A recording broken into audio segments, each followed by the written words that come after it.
Crossover. Oh, killer crossover. Just crossover. It just crossed him over nastily. Another victim to the crossovers. Cross him up and sit him down.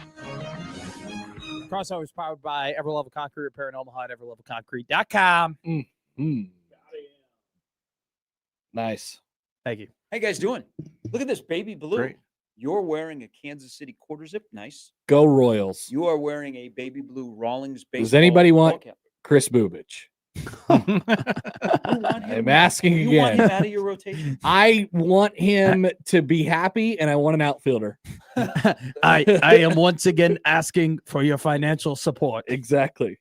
I am once again asking for you to come and get Chris Bubich. I used that meme last week to someone. So that meme is, if we were doing like top 5 favorite memes for me to use, that one is up there. Mhm. I sent that to my mom when I needed money in college. I would Just send her a picture of Bernie. I literally just sent her the Bernie picture, and she'd be like, "All right, I'll put $25 in your account or whatever." What? Nice.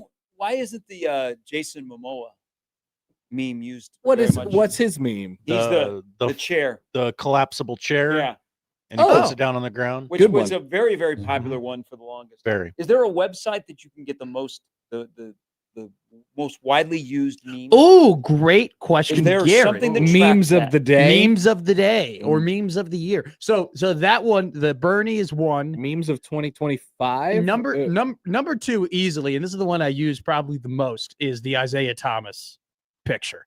I met the criteria to be selected. Best But I wasn't. memes of all You know how like time. Spotify will go through your Spotify Mm-hmm. and tell you what you listen to the most? Yeah. Sure. Is there anything that tells you the meme or the emoji that you use the most That's- in the 2025? Well, I can tell you the emoji. I don't know about by year, but it tells you, it goes through it has your most recent. I think your top left emoji is the one you use the most. Correct. On So- the, yeah. So on the I think that recent would, I think page. that'd be a great like job interview question. What's your most used emoji? Mm. Eggplant. I like Image that. Image Flip has the top meme templates of all time. Oh. Okay. All right. So All time. All time is incredible. Drake Hotline Bling, not Yeah. this. Yeah. Mhm. This. Yeah. 50 Cent's got to be up there. Let's see. It has the I like that. the guy who's Yeah. sweating and he has the 2 red buttons. Yes. Yes. The guy- the stock picture of the guy who's with the girl and then he turns around and looks at the That's other girl. another elite one. How about the one where the little cartoon is in the burning house drinking coffee? Oh yeah. Oh Yeah. yeah. This is fine. about- That is a yeah. that's what a about classic. Spider-Man? Spider-Man meme. That's I Good think one. that's on this page. The guy sitting on that park swing, just Oh yes. looking really Okay, so sad. that There's is from a- Bernie. that's from a movie, right? I believe so. Which one? I want to sorry. say it's from Narcos, So the but that's guy, not right. the guy with the mustache, Josh, and he's sitting on that park bench, and he's just like, or that park swing, and he's kind of just staring off into the abyss. How about I the, can't really explain Oh it. yeah. How about the one where they're laying on a pillow? It's a man and a woman, and the man is facing away from the woman, and then the woman is looking back at him. You're Yeah. like, I wonder what he's thinking I've about. seen that one. Not on the page. Is the There's the little girl in front of the burning house with that smile on her face.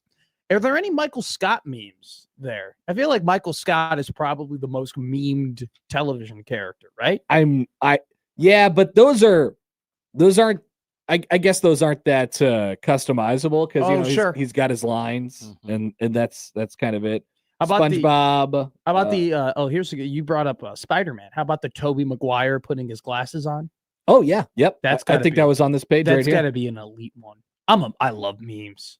I love memes. I love memes so much. If it were up to me, I would communicate solely based on memes.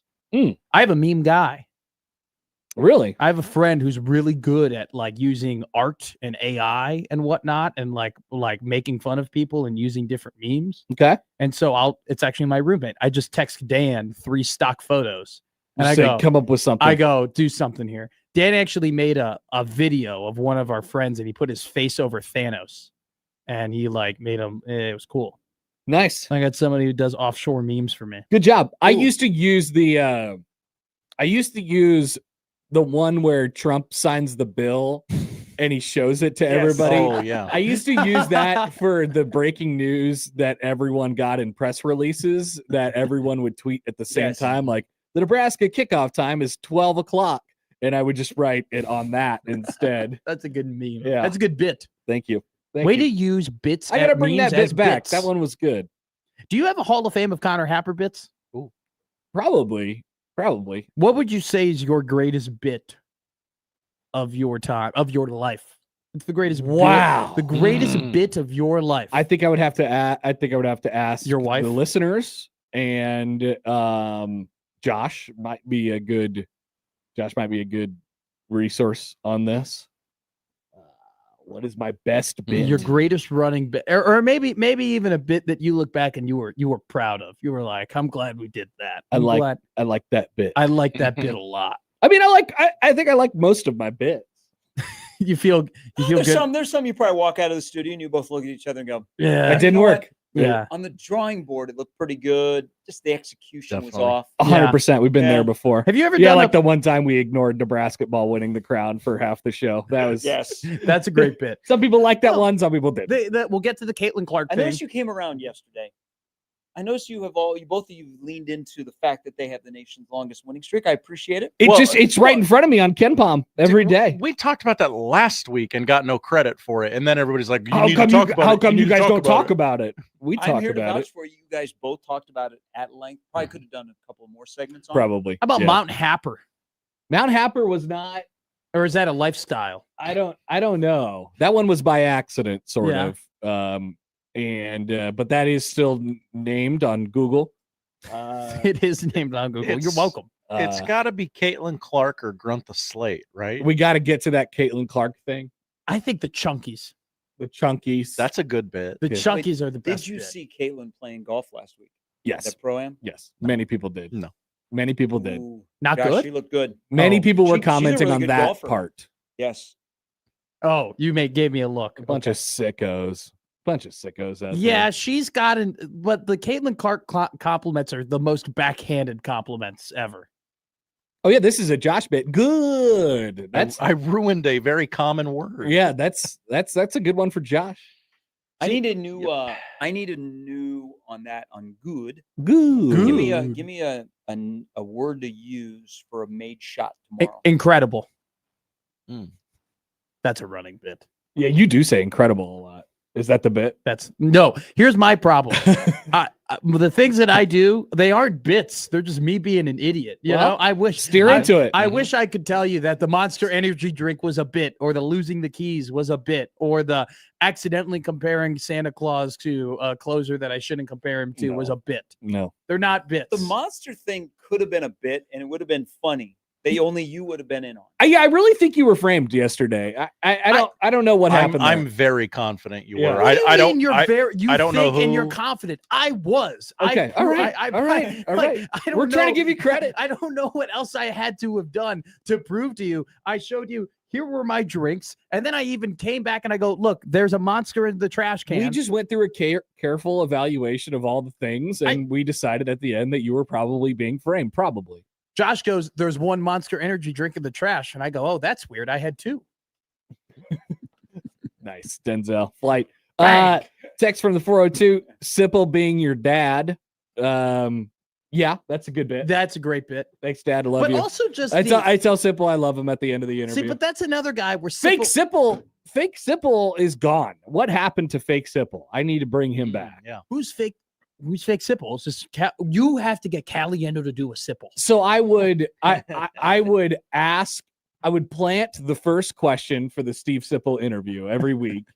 ask myself that question and do what I thought Sipple's response was going to be. That's a good one. And it was always the exact opposite thing of whatever he said. But then Sipple at the end of it would go, "Wow, I don't even know what to do with that." I mean, come on.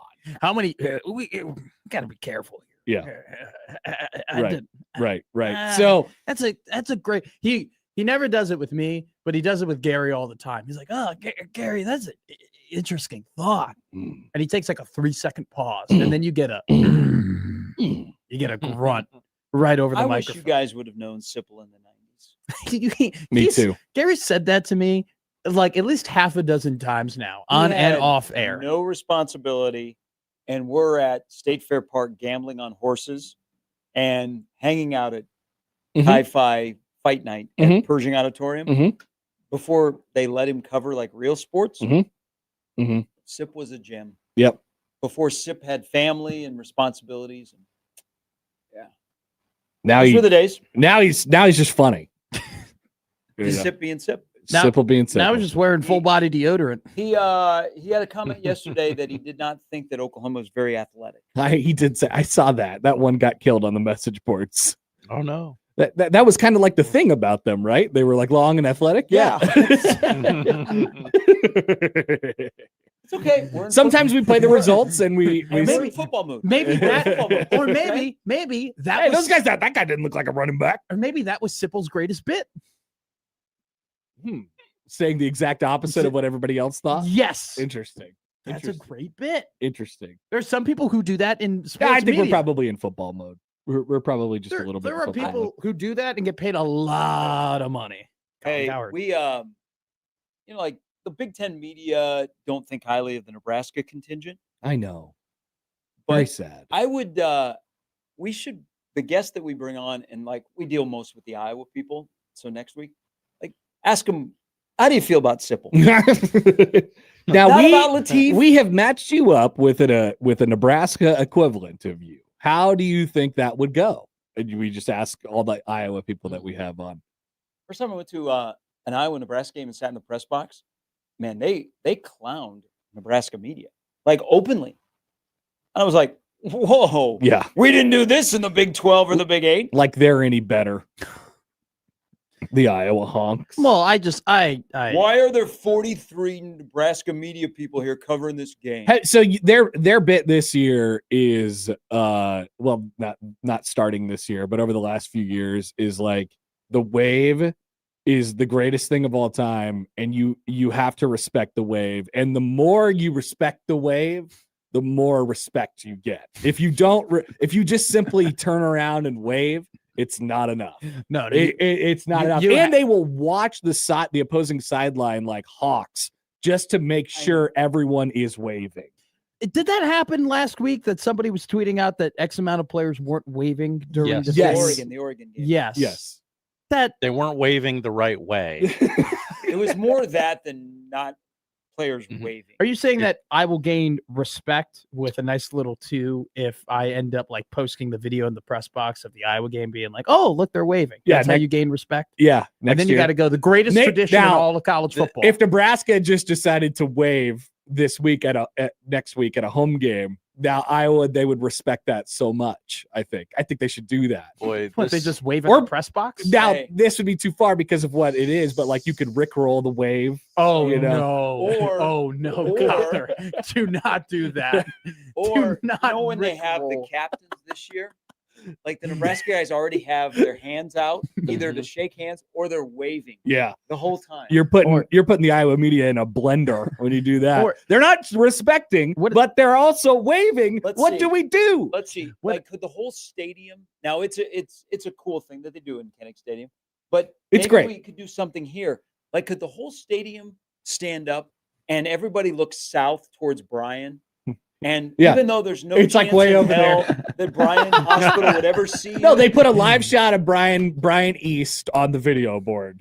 Or why don't people wave at Old Father?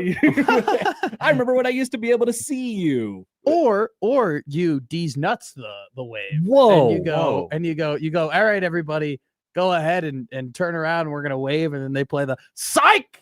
Got him. That would be wild.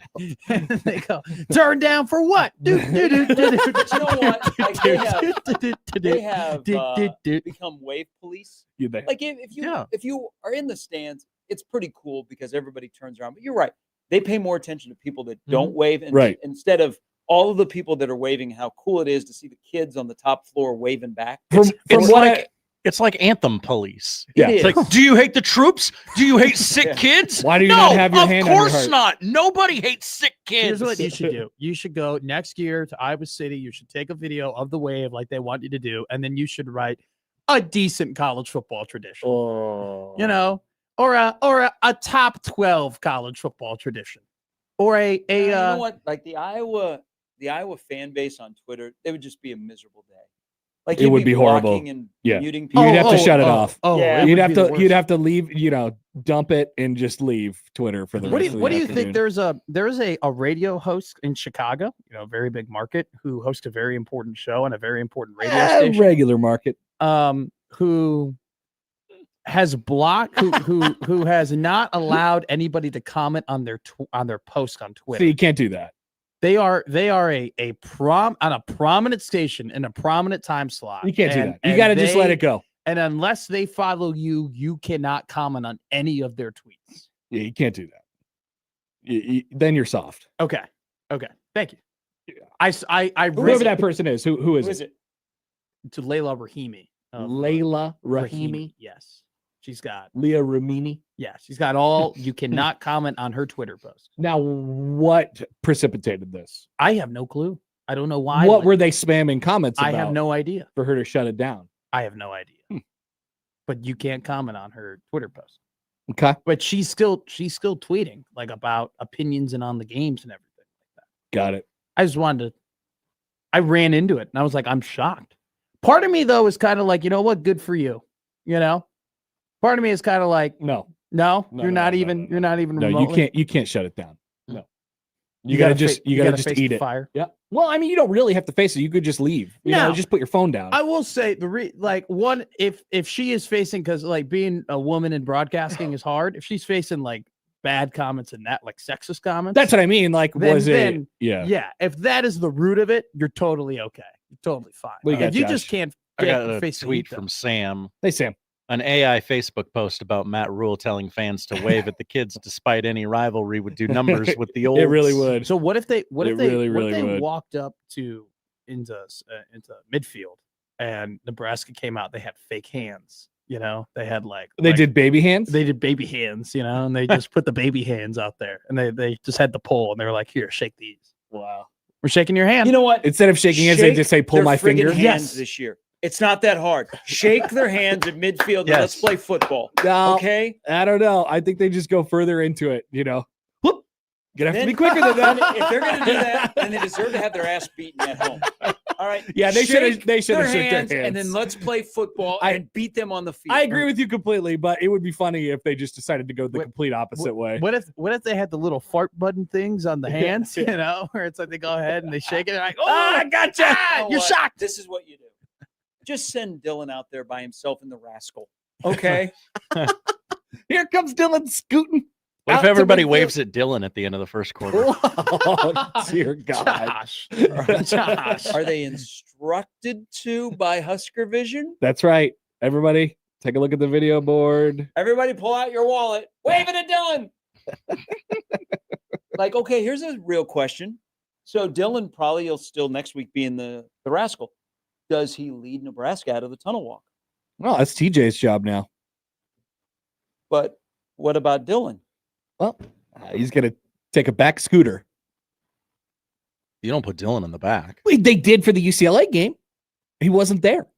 But now he'll have the opportunity to be there. Yeah. In the rascal. I think he'll be present in a variety of different ways. I think the doors open up and he hobbles out and with some help and they put him on the rascal and then he leads the team out with the rascal. No, maybe everybody gets a little scooter. You know what? Knowing him, they probably put him on like a big old tractor, I feel bring him out on the tractor. I feel like Dylan would do something like walk to the scooter that's 5 yards ahead of him and just everybody, the bravery.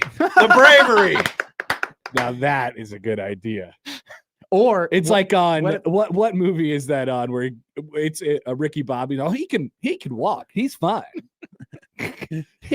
What if he does the Kevin Nash where he comes out in a wheelchair and he's got the cast up there and he's got a little blanket over the cast and then he just stands up out of the wheelchair and is like, "Oh my God, that son of a gun, Dylan Raiola, he's fine." Mm-hmm. He walks out or he would jog out. You got a lot of options. I wonder, he'll be at the game. I don't know, because there's the fear of mobility on the sidelines with the play coming towards you. Mm-hmm. Like, would they put him upstairs? Yes. With the coaches with a headset on? Oh, I was going to say, do you think they just put him up in like, the owner's box or whatever? I would think he'll be in the middle of things on the sideline. Yeah. If he can move. Because like that's rules thing. He's fearful of guys that are injured Scary. on the sidelines. Yeah. Can't get out the way. Yeah. I think I'm What if he's Nebraska's version of Hugh Freeze? Oh. Put him in a hospital bed upstairs. Oh, then we could definitely wave to that. definitely do that. And to our triggered Iowa listeners, you're making fun of the wave. We're also making fun of Nebraska's number one quarterback. By the way, this crossover is just us we just make fun of everybody. Let's just no holds barred. Yeah, we don't. By the way, We don't discriminate. I have complete confidence that he's going to find a way to be the first one running out into the field, right? I mean, like I don't think I don't know. He's I don't a think- scooter. not running, but they'll find a way to make sure that he's the first one out of the tunnel.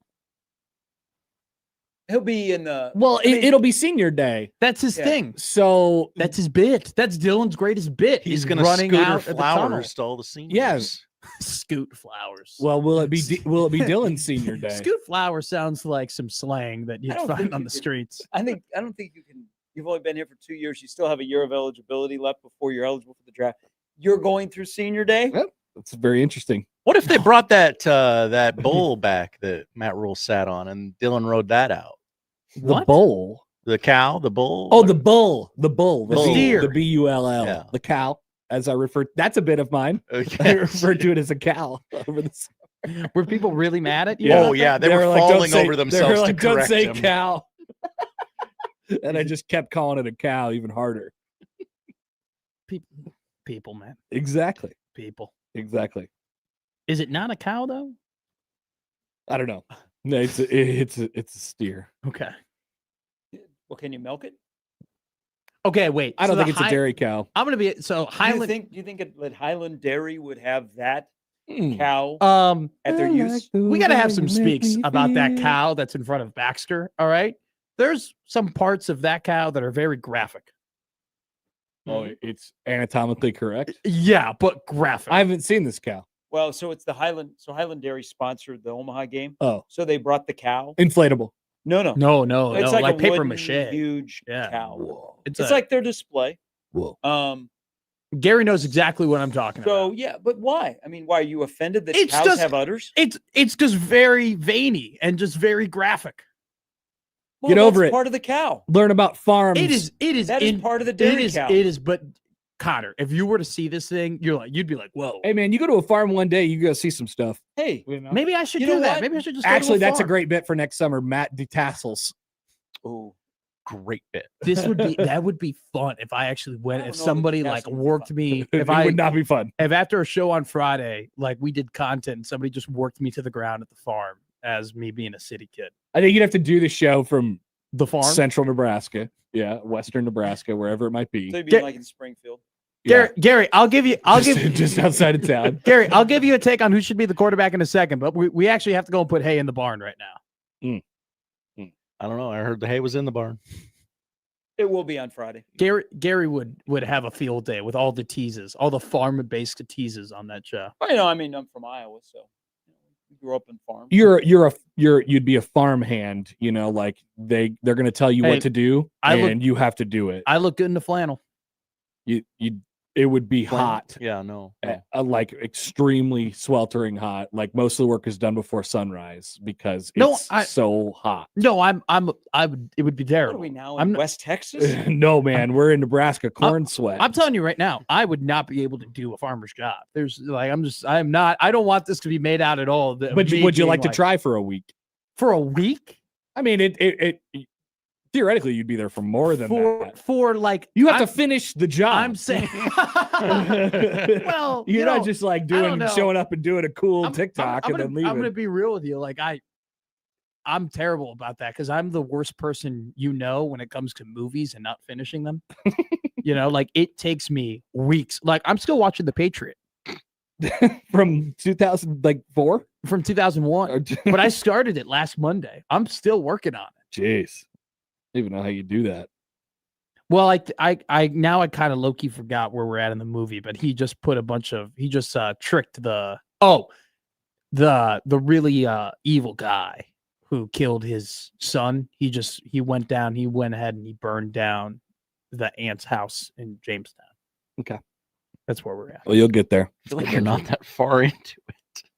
I got like an hour left. I just got a text from my buddy. Well, I'm trying to figure out how to respond. It says, elaborate more on the Luxor being a bleep hole. LOL. This thing is $61. I think I could deal with the bleep hole for that price. Oh, okay. What do you think I should say to him? I've heard you talk about this many times. You could deal with it. I think you could probably deal with it. That's probably what I'll say. What's the Luxor? It's a hotel in Las Vegas. Oh, yeah. Where are you staying? MGM. Park MGM. Yeah. That's where I stayed last year. Mhm.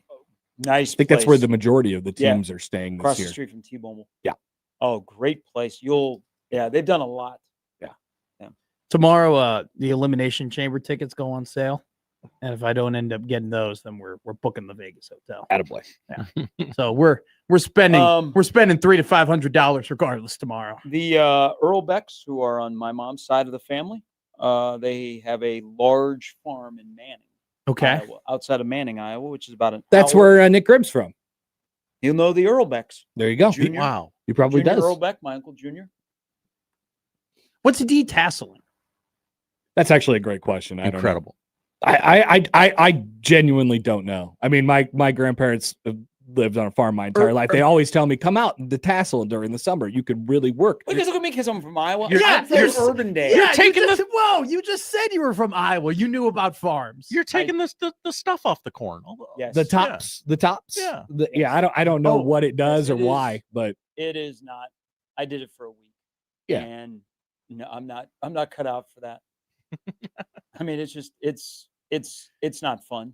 But kids in Iowa, that's what you do right before you go back to school. I played baseball during the summer, so I didn't have to detassel. Plus, I was a city kid. We don't go and detassel. We go to the farm and expose ourselves as city kids, like being in Van Meter on a farm. you look at it, you look at a tractor and you're like, can I drive it? And they're like, no, it costs $800,000. You know what? I think one of the early things I ever did with my grandpa is to get out of like working when you go visit grandpa and grandma in Jessup is Cramps? I did almost take down a whole barn with a tractor. And so at that point he said, we're good. Oh yeah, it caused some mischief on Sandbag. farms Mhm. for sure. I one time churned butter in the 3rd grade. Nice. That was it. That's my They don't really experience. do that anymore. No, they don't take you to those little places and they walk you around and they show you No. how how Jamestown like education was and No. like how the colonials Mm-mm. learned and how they churned butter. Yeah. You know, it's called Living History Farms. It's outside of Des Moines. It's actually in Urbandale, Okay. right off of Interstate 35. They don't take those kids to those trips I anymore.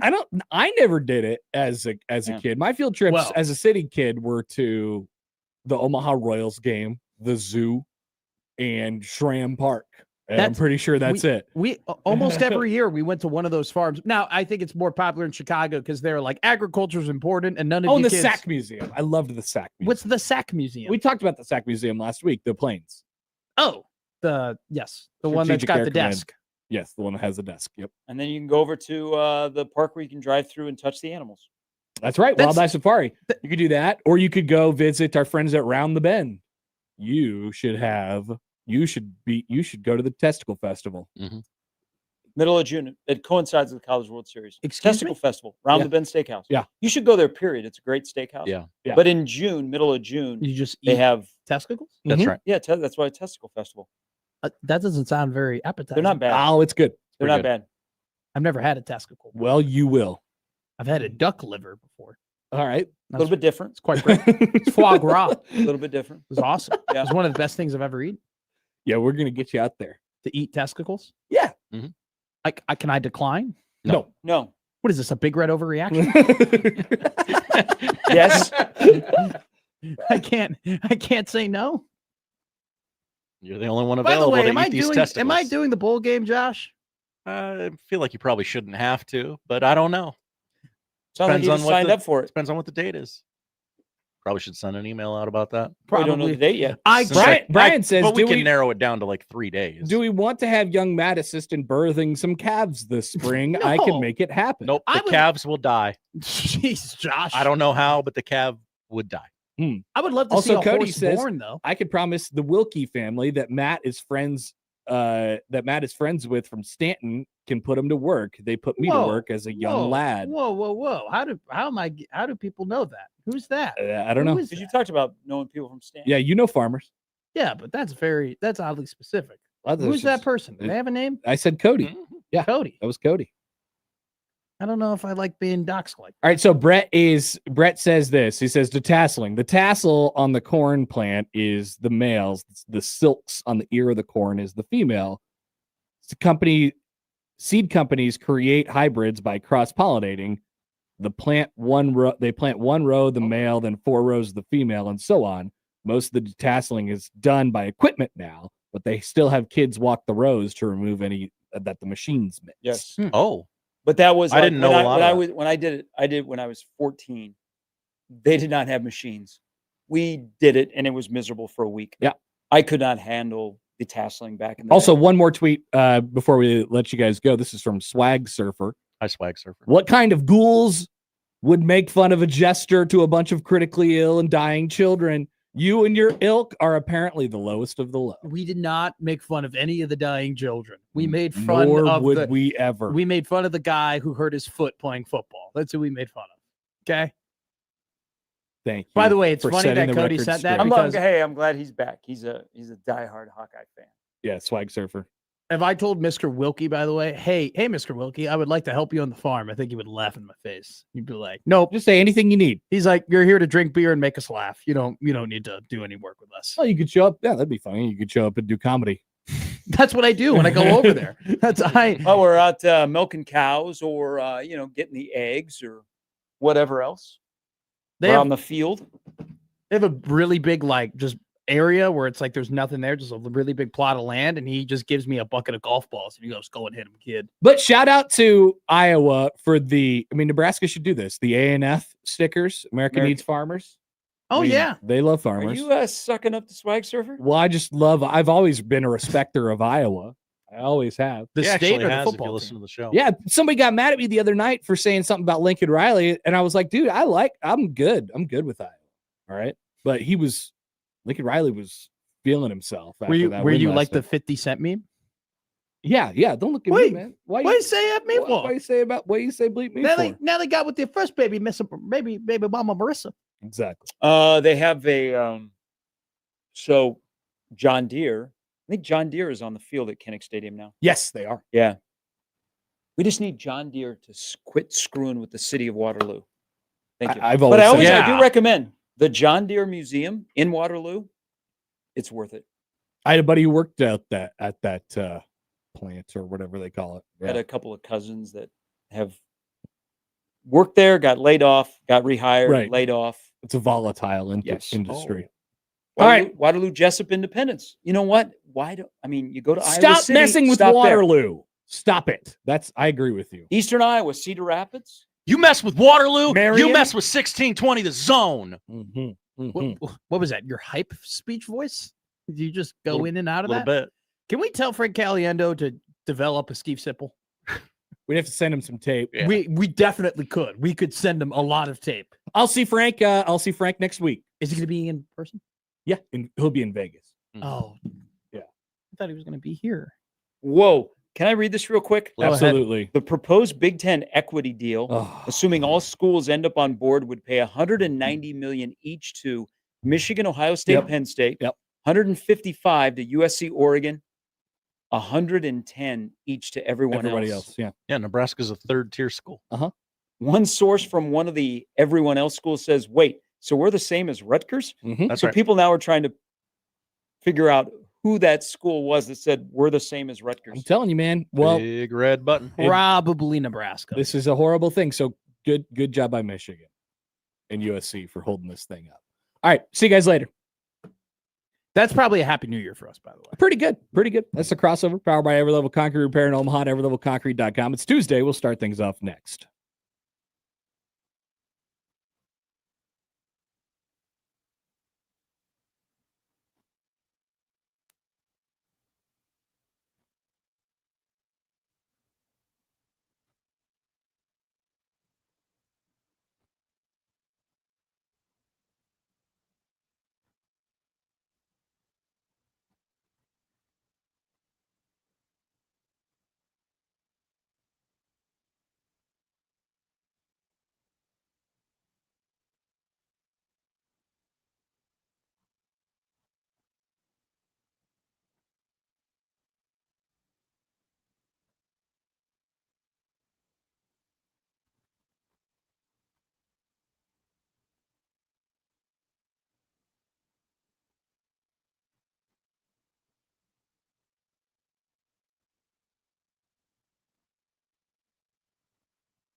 It's the Connor Happer Show.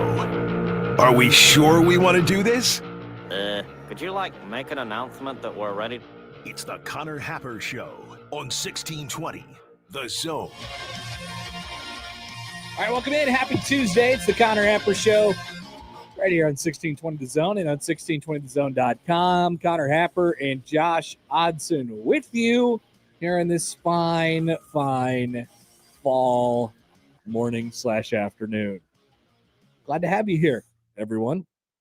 We don't color coordinate like before the show, but we always seem to kind of match. Yeah, yesterday we were in all black. Today we're in complimentary blues. Who knows what we'll look like tomorrow? The only way to see us is if you find us on YouTube or at 1620thezone.com. That's where the stream lives. The video stream lives as well. So welcome to the show, everybody. Allan Bell will join us in a little under an hour. Get to some NFL with him. It's the lineup powered by the Rooferees at John Higgins Weather Guard. We want to hear from you all today. 402-951-1620 on the Prairie Flower Casino Zone hotline. You can call or text that number. Tweet at Happer Show at Connor Happer on the JTech Construction Zone Twitter feed. Email Connor and Josh Show at 1620thezone.com on the Equitable Bank Zone inbox. And we say good morning, like I said before, to the YouTube streamers today. Bless you. I was on the verge of it for about 45 seconds there. So Good sorry. To just get it out. Yeah, I know. Now, hopefully we don't run into our common string of several in a row now. Stibbs says, good morning, boys. Stibbs is here. What a year for Stibbs. What a year for Stibbs. Yeah. The M's, the Goms go all the way to Game 7 of the ALCS, only to be eliminated in painful fashion. And then in like 5 years, you'll feel great about it. And the Broncos just murdered the Chiefs. And they're 9-2. And Stephen A. Smith just ranked them as the number 5 team in the NFL on ESPN. Number 5. Can you believe that? You're just outside of the conference championship game. What will they have to do like that? What will they have to do in order to get into that 4th spot? Not have Bo Nix as their quarterback? Maybe. Seems like that's who's going to be their quarterback. Play defense even harder. Whoa. I don't know how you do that. Could you imagine? NFL reaction, overreaction coming up today at 12:30. We will we cannot eliminate the Chiefs yet. There will be some Chiefs talk. Be foolish to do so. But we could ask some what if questions, or the writers could ask some what if questions. We'll do that. Coming up today at about 12:30. Josh's bottom 5 of something. A list that will no longer include YouTube TV, probably. That's right. In fact, you owe a thank you to TV because NBC just delivered us Peacock Channel. A new channel. Thank you for Peacock Channel. Yeah. YouTube TV, not so bad. So you actually just don't need Peacock anymore, from what I'm gathering, unless you like to watch like old NBC TV shows on there. That's where The Office lives, right? Yeah. Okay, so you can't get rid of your Office subscription. I do DVR The Office, so I don't have to sit through the commercials. What do you mean you DVR The Office? The Office has been off the air for 10 years, right? Yeah, but it's on in perpetuity. Right, but like in order? Is it? Yeah, just okay. And then whenever I want to watch it, I don't have to go to Peacock and sit through their 30-second ads. I used to watch The Office all the time. I haven't watched an Office episode probably in multiple years now. Not even just flipping through on like Comedy Central late at night. Oh, we'll put it on while we're cooking dinner just to sure have some noise on. Isn't that during what used to be known as Lester time though? Well, Lester's retired. I know. We have not. Somebody else's I don't know if you've followed the news lately. It's a little depressing. Yeah, it tends to be that way. So we said, let's have happy hour with The Office. Okay. All right. That's a little bit better. Probably a little bit more bright. Elsewhere today, James Franklin. He has been hired at Virginia Tech. Virginia Tech. Do you have, we'll ask this question a little bit later too, but put a pin in it real quick. Do you have any good feelings about Virginia Tech? Do you want Virginia Tech to return to what Virginia Tech was?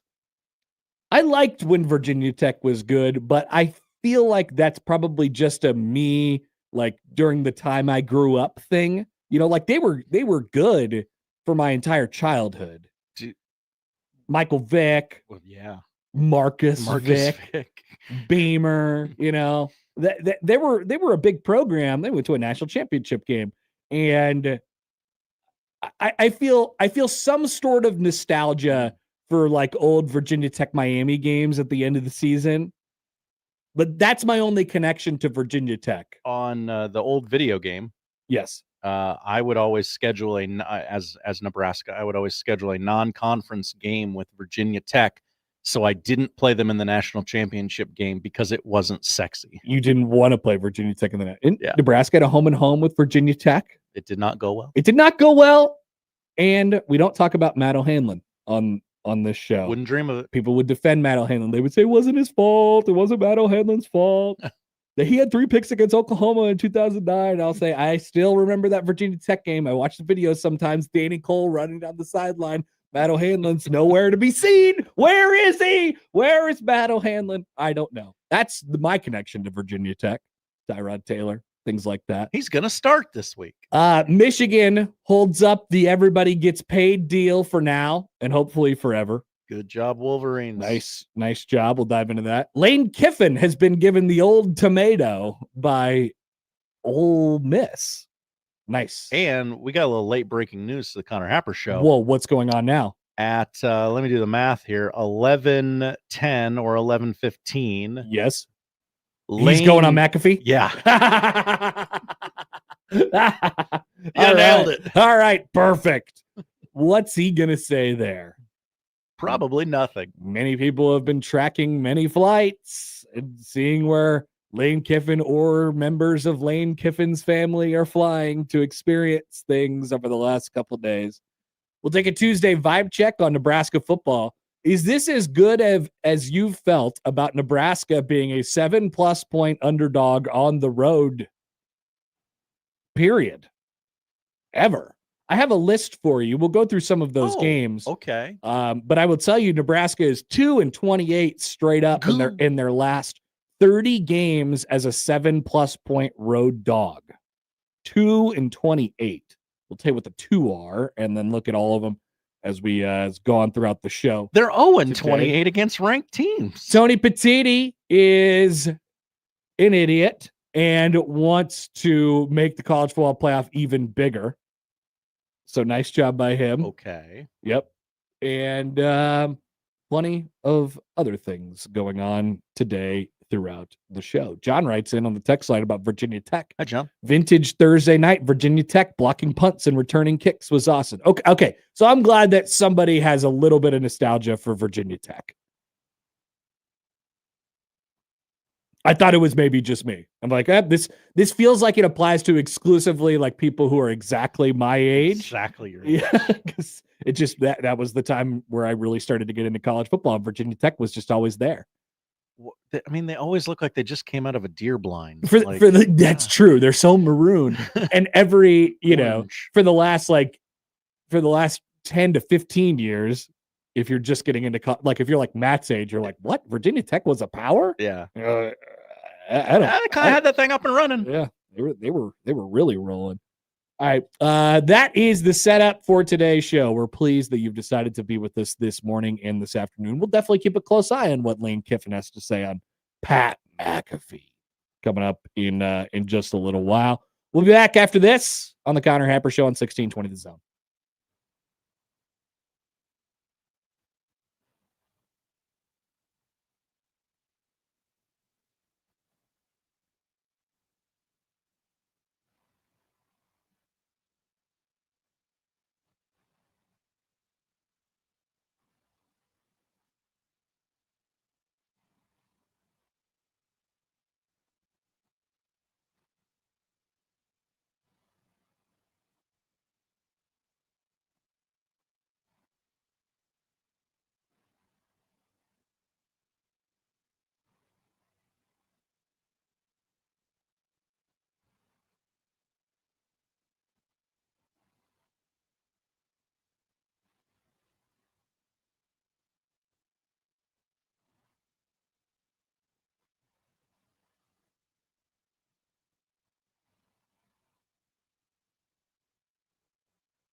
Last night in the NFL, a game that everybody was able to watch again on ESPN and ABC. Oof, but at what cost? My But goodness. at what cost? The Cowboys smacked around the Las Vegas Raiders. Well, we did get a lot of drone shots of Vegas and all the lights, which loved that. That's a reason you put a franchise there in Las Vegas, and to get their stadium constantly taken over by any opposing fan base, but especially the Dallas Cowboys. They're almost 500. But I am once again proud to bring you this news from last night, where another man jumped on top of the base of the field goal post and hugged it like a frog with his legs. Thank you, George Pickens. We must keep fighting this fight. We must keep battling against the man. He got a 15-yard penalty. He got an excessive celebration penalty. It doesn't matter. We must keep running into the end zone and leaping on the base of the field goal post like a frog. It has to keep happening.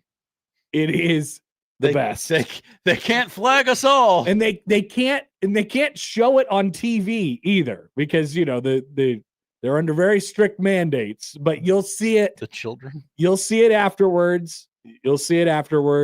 And George Pickens just had to be that guy last night for Dallas. Dak Prescott threw 100 touchdown passes, and the Cowboys won handily in that game. Not even as close as the score indicates. Yeah. They kept talking about that Ashton Genty stat where he has like 0 yards before contact. They don't even run it with him anymore, because every time they hand him the ball, he's getting smacked. God, that team sucks. They are. There were some people who thought they were going to be good this year. There were. Pete Carroll, they got Geno, Ashton Genty, watch out. They unloaded Jacoby Myers at the deadline, and they are horrible. The Raiders are horrible. Really, really bad. And good luck to Ashton Genty. He might not make it out alive. It's seriously. That's true. I mean, it's what do you have, 9 yards? It's really, really, really, really bad. Let me check the box score, actually. I think it was probably about that bad. He had 7. 7. He had 6 carries for 7 yards, and he had 6 catches for 27 yards. Oh, okay. I mean, yeah. Geno Smith was their leading rusher with 14 yards. They were at one point. Joe Buck was like, "Here's a rare carry for Ashton Genty," and I'm like, "What do you mean rare carry? He's their starting running back." He was right. Okay, so he was trying to tell us something. Yes. Yeah. They knew very early that was not going to be a competitive game. I understand they were trailing and they had to throw the ball, but they ran it 12 times for 27 yards. 12 times. And none of them were even remotely successful. The long was 11. That's from Ashton Genty. By the way, I got an email from Dale. Hi, Dale. Just heard you guys roast Matt O'Hanlon again. Always focused on the negative. Did you forget who won the MVP in the Holiday Bowl? Obviously, you did. I know all the things that Matt O'Hanlon did in his career that were good, but I won't forget the Virginia Tech game, and neither should you. Guilty as charged, Dale.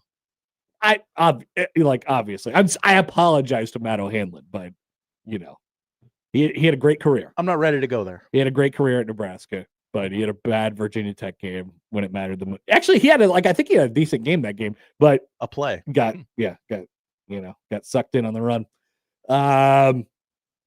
Yeah, so bad football last night. Primetime bad football games. They continue to be a thing. The worst person that on the internet will be excited about this news today. The Pop-Tarts Bowl. Yeah. Josh, any comments on the breaking news from the Pop-Tarts Bowl today? You will get my reaction to the announcement from the Pop-Tarts Bowl at about 12:45 today. Would you like me to tell you what the Pop-Tarts Bowl has announced? Tell the people what the Pop-Tarts Bowl is going to do. They have announced that they will have not 1, not 2, not 3, not 4, not 5, but 6. That's how many championships LeBron thought he was going to win in Miami. That's what I was thinking. 6 edible mascots, and they've been separated into 2 separate teams, Team Sprinkles and Team Swirls, and fans get to vote on which mascot team to sacrifice at Mouth Heaven at the game's end. And this will be, of course, the largest edible mascot sacrifice of all time. Yet again, the Pop-Tarts Bowl. Many people are excited about this, Josh, and I cannot wait to get your reaction coming up later on the show. Wonder what's going to happen at 12:45 today. Oh, isn't that the time that we usually have reserved for Josh's bottom 5 of something? Oh my gosh, it is, Connor. How nice of you to remember. That is weird. So there will be some people that are very, very excited about this. Count me as not one of them. We all know Nick loves this. Yeah, he did mention it this morning. Hey, and then there was, all those people, their response to me is always like, "Why do you guys hate fun?" And I'm like, I don't really know. This really just doesn't. This doesn't do it for me as it does for so many. I like the football parts of football. Interesting take. Not like the Pop-Tarts part of football. Travis says, sorry for having Pop-Tart fun, Happer. Hey, I've never been one to be a fun police. I love fun. You can bat flip all you want, whatever. Toss it into the moon. I don't care. Please, bat flip. Yeah. More people should bat flip. This is the Pop-Tarts thing. I don't know. We may have taken it too far. I'm reserving my takes for 12:45. Right. Josh is going to keep his mouth shut on this one. Will not goad me into this. We'll come back. 11 o'clock hour. We'll talk about the latest in the coaching carousel. James Franklin, Lane Kiffin. What's going on? Back after this on 1620 The Zone.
Let's get back to the Connor Happer Show on 1620 The Zone. Getting closer and closer to Black Friday, so head to 1620thezone.com and enter for your chance to win 2 tickets to the Ultimate Blur tailgate party for the Nebraska-Iowa game, the Heroes game. You can wave at everybody as they walk by, and they'll all be jealous of you because you're inside the Blur tailgate party, and all you'll have to do is just wave at them. You wouldn't not wave at a hero, right? Exactly. You have to just wave It's a at hero. them. Wave at them. Even if they're not heroes. They'll be walking by, they'll be saying, they'll be rubbernecking, what's going on in there? And you say, I won tickets to the Blur party tailgate, and then you wave at them, you say goodbye. So enter for your chance to win 2 tickets on our website right now, 1620thezone.com. Here is a question from Triggered Bob. Triggered Bob. We according to my data here, we haven't had a text from Triggered Bob in a month. Whoa. So what is going on with Triggered Bob? Let's find out what he's triggered about today. Can you explain why the team doesn't stay the night after a night game? It seems like the team would be better rested to leave in the morning instead of the middle of the night. It's definitely not a cost issue. I would just you just get them home as soon as you can. Yeah. I think that's the answer to the question. That's not always the case, but the earlier you get back, the earlier you can start getting to work on what's next. Yeah. That's sort of the story. And they probably figure, oh, well, they could sleep on the plane. They can sleep on the plane. They have the money to do it. Like but we are going to have to spend it. Yeah, we are going to have to spend these 3 hours in the air at some point, so might as well do it. It's the same reason that you wake up early on Sunday morning coming back from a long weekend road trip instead of leaving at 1:00 in the afternoon and moseying around town all day long. You got to get out of there and you got to get home. Great take. It's really, I mean, I don't know about you guys. That's what I do. Like the second I wake up on Sunday morning, I won't, most of the time, unless it's a super long road trip, I won't set an alarm. I'll just wake up. And the second I wake up, I'm like, I got to get out of this town. I got to get out of this town. I got to get home. We got to go right now. Road, everyone get in. No time to stop for gas or coffee or anything like that. Get in the car. We're going home. I think it's probably a little bit of that theory. Hopefully that answers your question. Triggered Bob, and good to have you back. You're always welcome, Triggered Bob. So Josh has something. So James Franklin is doing a press conference today. We're going to talk about the James Franklin hire in just a second, but give us a little entry point here, Josh. What are we looking at? This is from reporter Jim Miller. I don't think it's the former Bears player. Jim Miller. And Jim Miller is real, right? Yeah, I think so. This is brief comments from a surprise appearance at the Virginia Tech Board of Visitors meeting this morning. Oh. Jim Miller asked the new head ball coach, do you like Metallica? What a question. James Franklin's answer, that's a good question. I'm more of a kind of R&B, rap, hip-hop type of guy, to be honest with you, but obviously that is special. You guys know Brent Pry, who was your previous coach, who was on my staff for 9 years. Who was fired in disgrace. And he was so excited when Metallica came for the first time and had a concert this summer. But yeah, your entrance is as good as it gets. Okay. So, but it's also his entrance, right? Yeah, you can say us now. You can say we. It's us now. We are. By the way, they're just showing this on ESPN. Did you see the Raiders onside punt last night? That was a great move. I heard about it. I had checked out of the game a long time before this. We gotta do more of this funky stuff. He just punted it into the sky like 15 yards into the air. Oh, if they would have been where it landed, yeah, they would have got it. They would have got a funny bounce off of that. It could have been a problem for the Cowboys. Yeah, anyway, try some stuff. Yeah, why not? We get these funky kickoff rules now. All right, so James Franklin. He might not like Metallica that much. He does appreciate the history of the entrance. That's good. But he has been hired as the head coach at Virginia Tech. He moves I did the research this morning. It's 6 hours away. I didn't think anything was 6 hours away from Happy Valley. If you would have told me, Everything actually, is 6 hours it away. takes 9 hours to get literally anywhere from Happy Valley, I would have said, yeah, that makes a lot of sense. But apparently, Blacksburg is 6 hours away to the southwest, actually. So he's moving more inland. Man, this did Virginia Tech just end up with the perfect situation here? Now, we could go back here on Franklin because when we were entertaining the idea that Matt Rule could leave and go be the coach at Penn State, people were like, well, it's easy. I have the solution for you. It's a trade. You just hire James Franklin right away. And I balked at that because I just don't think that he would be the right guy for this particular time at Nebraska. I mean, he still is going to have major questions, hopefully for him eventually, about his winning the big game and all of those things. That's always going to be there. The amount of pressure that he kind of applies inside of a program seems to be pretty heavy, right? And it wears on Penn State in big games. I think that's been proven over the last several years. However, he is definitely and obviously capable of taking programs that just need a little bit of direction, adding a foundation, adding a base, and then building it to a certain level off that. He's in a halfway decent recruiting area. He's an area that he's already familiar with. He's taking over for a former staff member of his. It was his DC at Penn State, Brett Pryce, as you mentioned there. And as everybody is doing nowadays, what you do if you're the school is you hire a coach or you fire a coach or you extend a coach and you say, we will invest. There will be investment. Investment. Good, there will be investment. We will give this person money. So we'll see what that means for James Franklin. Could this be, we've seen hires that make just so much sense and that check so many boxes on paper before. But I guess the question that I find myself asking with this is I don't see how this is anything but a good thing for Virginia Tech and for probably James Franklin too. It's a program that has some semblance of a history, has experienced winning, has a good fan base and sort of like traditions, is sort of part of the college football fabric, maybe more so for people my age than people who are a little younger or people who are a little older. But how is this anything other than a win for both sides?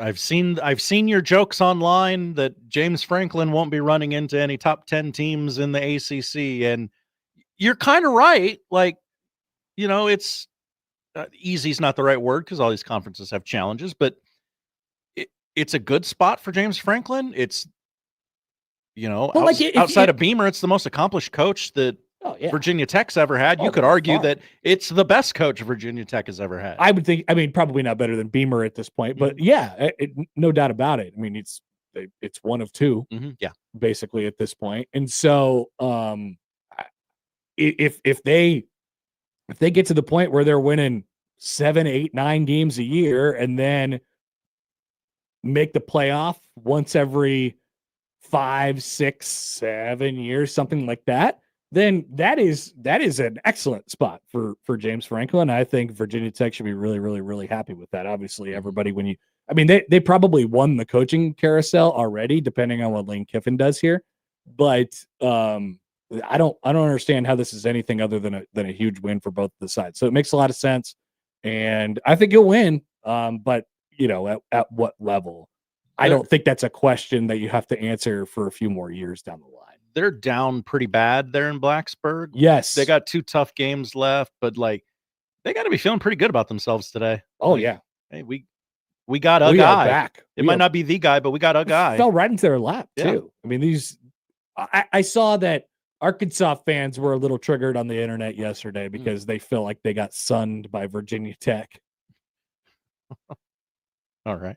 I don't know. I just felt like the Virginia Tech one actually always made more sense to me. Yeah. Than Arkansas or the Auburn one. The Auburn one, which is a job that is not open yet. Oh yeah. that one for whatever reason made a little bit of sense to me. But this one always did. And so the other thing that came out of that was that James Franklin, of course, had a super mega buyout from Penn State, $49 million, and apparently negotiated it. I don't know that he negotiated it, but it was negotiated down to $9 million yesterday. I don't know how this even there's a reason why people say buyouts aren't real. You never end up paying exactly what the number is. They're just numbers that get tossed around. But it doesn't really make any sense to me how maybe he thought or his representation said, all right, well, the offsetting money he's going to make for Virginia Tech is going to cancel a lot of that out anyway. So let's just negotiate this down to a hard lump sum, whatever it is, 9 million or 3 over the next 3 years or whatever it might be. And then we get that. I don't have to worry about anything else. It's done. It's over. I can get my Virginia Tech money, and that's the story. I don't know. Admittedly, I was confused by that yesterday. I'm like, I don't know what happened here. So he had that clause in his contract where he had to diligently search for a new coaching position. Yeah. I still don't know why you take a job. And they're like, the fit never seemed right. These people are psychos. Yeah. I mean, they can't quit. He clearly James Franklin was like, no, I can win there. I can win there now. He does seem like the kind of guy who might be best served to take a step back, take a year off. I mean, he's pretty locked in all the time. Yeah. One of those guys. And don't get me wrong, I think he'd be terrible on TV, but why not take a year? Why not take a free year of TV money to get $40 million from Penn State or whatever it would be? I mean, he's going to make a bunch of money to be the head coach of Virginia Tech, and you could still get. He's only 53. Yeah, he's 53. I saw that number yesterday. I'm like, wow, it feels like he's been in my life for 20 years. Yeah. He really has been at this point. So, a great deal all around. I mean, for James Franklin, Virginia Tech, and for Penn State, they're not on the hook for all that money anymore. Apparently. Everybody wins? Admittedly, I don't know how money works. Well, everybody wins if Penn State gets, and I haven't checked in on what the common thing is around Penn State. I don't know who they want. I don't know who they've moved on from and to at this point, but it did not seem like there was going to be a consensus there, which means you're going to piss some people off pretty much no matter what. And the first time we saw Brian Daboll in public after he got fired from the Giants, he was wearing a Penn State t-shirt. Oh, interesting. Would people be happy with that at Penn State? I don't know. I don't know. Are Penn State fans ever happy about anything? They've been burned so many times. I don't know a lot about Penn State fans, and maybe that's a good thing. They're just off. I'll call Ellie French over there. I don't know. I don't really know what goes on at Penn State. Oh, it goes on over there. What goes on over there? And then yesterday, Pete Nakos, not Pete Nokos, from On3 Sports, not No 3 Sports. What did you just say? The accounts that are impersonating people. They're Pete Nokos Adam and SH Threefer and No 3 Sports instead of On3 Sports. But no, this is real. Ole Miss is looking for clarity at some point this week about Lane Kiffin's future with the Rebels. Sources tell Pete Nakos, Brett McMurphy, and Chris Lowe. Wow, chatty. The 6-year head coach has Ole Miss on the precipice of the first college football playoff appearance in program history. Sources have told On3 that AD Keith Carter is seeking an answer from Kiffin ahead of the Egg Bowl this week. Of course, this is on the heels of apparently him and his members of his family taking PJs to, I don't know, places like Gainesville, Baton Rouge. We got dudes camped out at airports watching dudes get off of planes and flying back to Oxford. I don't know what any of that is, but this is SEC coaching, classic SEC coaching search stuff. And we knew that Lane Kiffin was going to be the primary name. So the report goes on. If Kiffin misses the deadline, sources have raised questions about what the ramifications could be. Could he coach Ole Miss in the Egg Bowl, even the college football playoff, those questions are unanswered. So basically, they're lightly telling him, "Hey, could rip the Band-Aid off? Stop jerking us around." Yeah. Okay. And I do I said a couple weeks ago, I felt like Lane was staying for some reason. It felt like we're seeing a different version of him, and he's got kind of whatever he wants at Ole Miss, and yeah, all that stuff. And it's not this super star-studded job, and I feel like that's kind of what he needs. He'd moved on from like the golden boy type of reputation, and now he's in this different phase of his life and in this different phase of his career. And with that being said, so I thought that he would probably stay. But with that being said, would you be shocked to see him take one of these two jobs? And it looks like at this point LSU is probably the more likely one, just going off of vibes there. But the more that I look at this situation and the less that he is, I mean, clearly he doesn't have very good communication with the athletic director at this point. Feels like he gone. But Lane Kiffin is a gigantic wild card. Mm-hmm. And so you never know what he's going to do at any given moment. To me, this felt like classic. I'm Lane Kiffin. You have not given me a raise yet. I'd like a raise. I don't know if it's, but they apparently have had a contract extension on his desk for weeks. Maybe he would like it to be for more. According to this On3 report, Carter, the AD, has put a contract extension on Kiffin's desk to keep him in Oxford. He's already the 11th highest paid coach in the sport. Okay. He makes $9 million this year without bonuses. And apparently they put more on his desk within the last couple of weeks as his name has continued to grow in popularity in these coaching searches.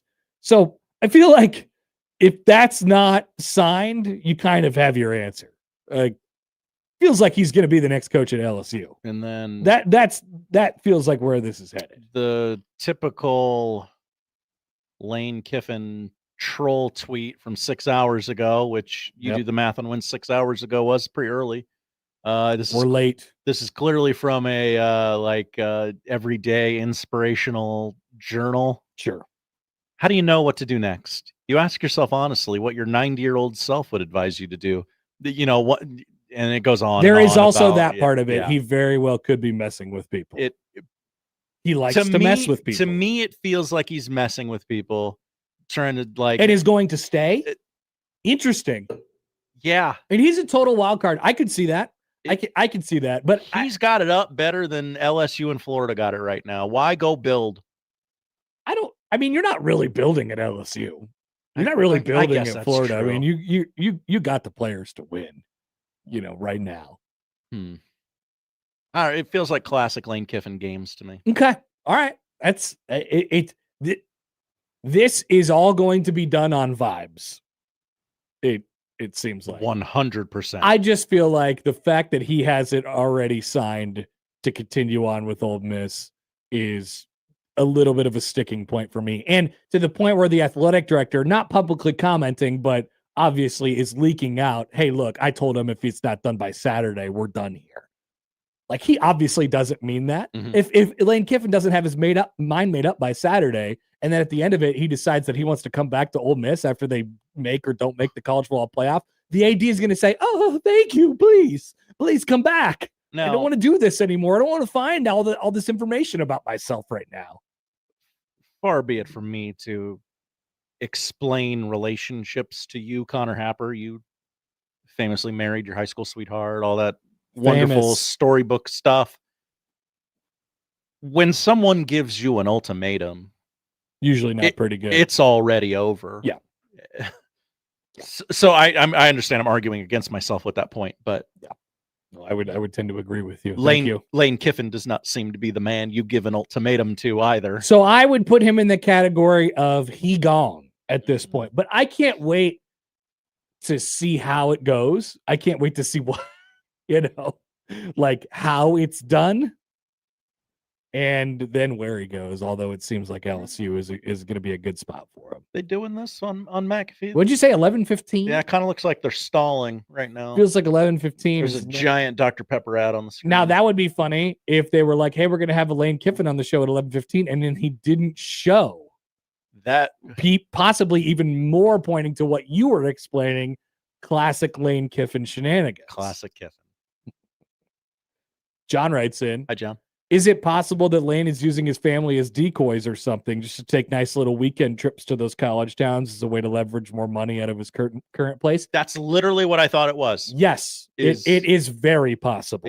I'm going to make Ole Miss love me. It is if there's one guy who knows how the game works. Yep. It's Lane Kiffin. I'm going to show them 1 foot out the door and they'll love me. They'll come crawling back because maybe they're a little mad that I almost lost to Florida. Going back to that motivational quote, here's Albino Tornado on the JTech Construction Zone Twitter feed. If there's one cat who's in touch with what his 9-year-old self would do, it's the Lane train. 90. 9.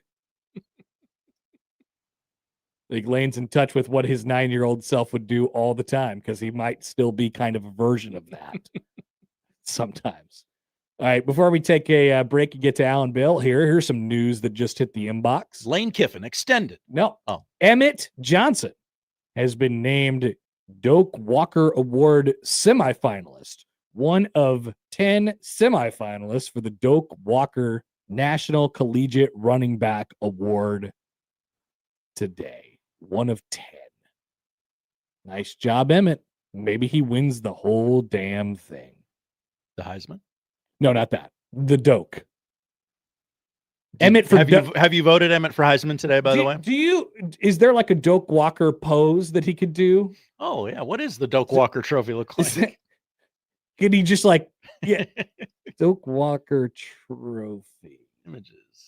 It's like the Heisman, but he doesn't have the he's stiff arm just out. running and he's kind of he's planting his foot into the ground. So Emmett, when he scores a touchdown on Saturday against Penn State, he should do the Doak Walker pose. Yeah. That would be funny. Yeah, I think you'd also have to tell people the Heisman campaign is over. It's the Doak. He'd have to tell people, yeah, when I scored, I was doing the Doak Walker because I don't think anyone would notice really. Hashtag Emmett for Doak. Put him up there. Mm-hmm. Let's see. He would be Nebraska's fourth. He would be Nebraska's fourth Doak finalist if he's to make the next round, joining Calvin Jones, Amon Green, and Amir Abdullah. How many Dokes we got at the crib? I don't know if they have any Dokes. Whoa. Because it doesn't say that. It just says they've had 3 finalists. They have running. How old is the Doak? Because we have running backs that have won Heisman. 1990. Oh, so okay. That would explain that. Yeah. Might not have any Dokes. Andy Staples just tweeted. We need a Doak.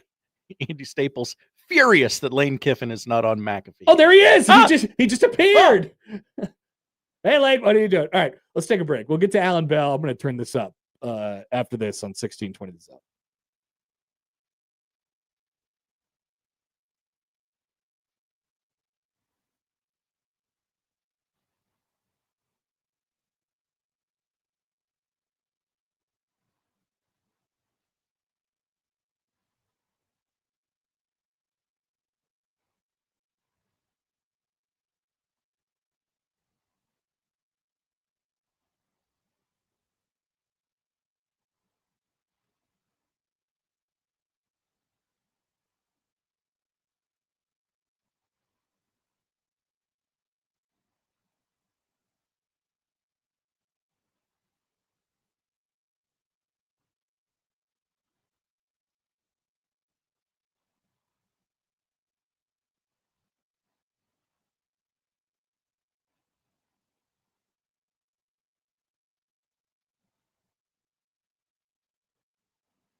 Here comes the money. Here we go. Money talk.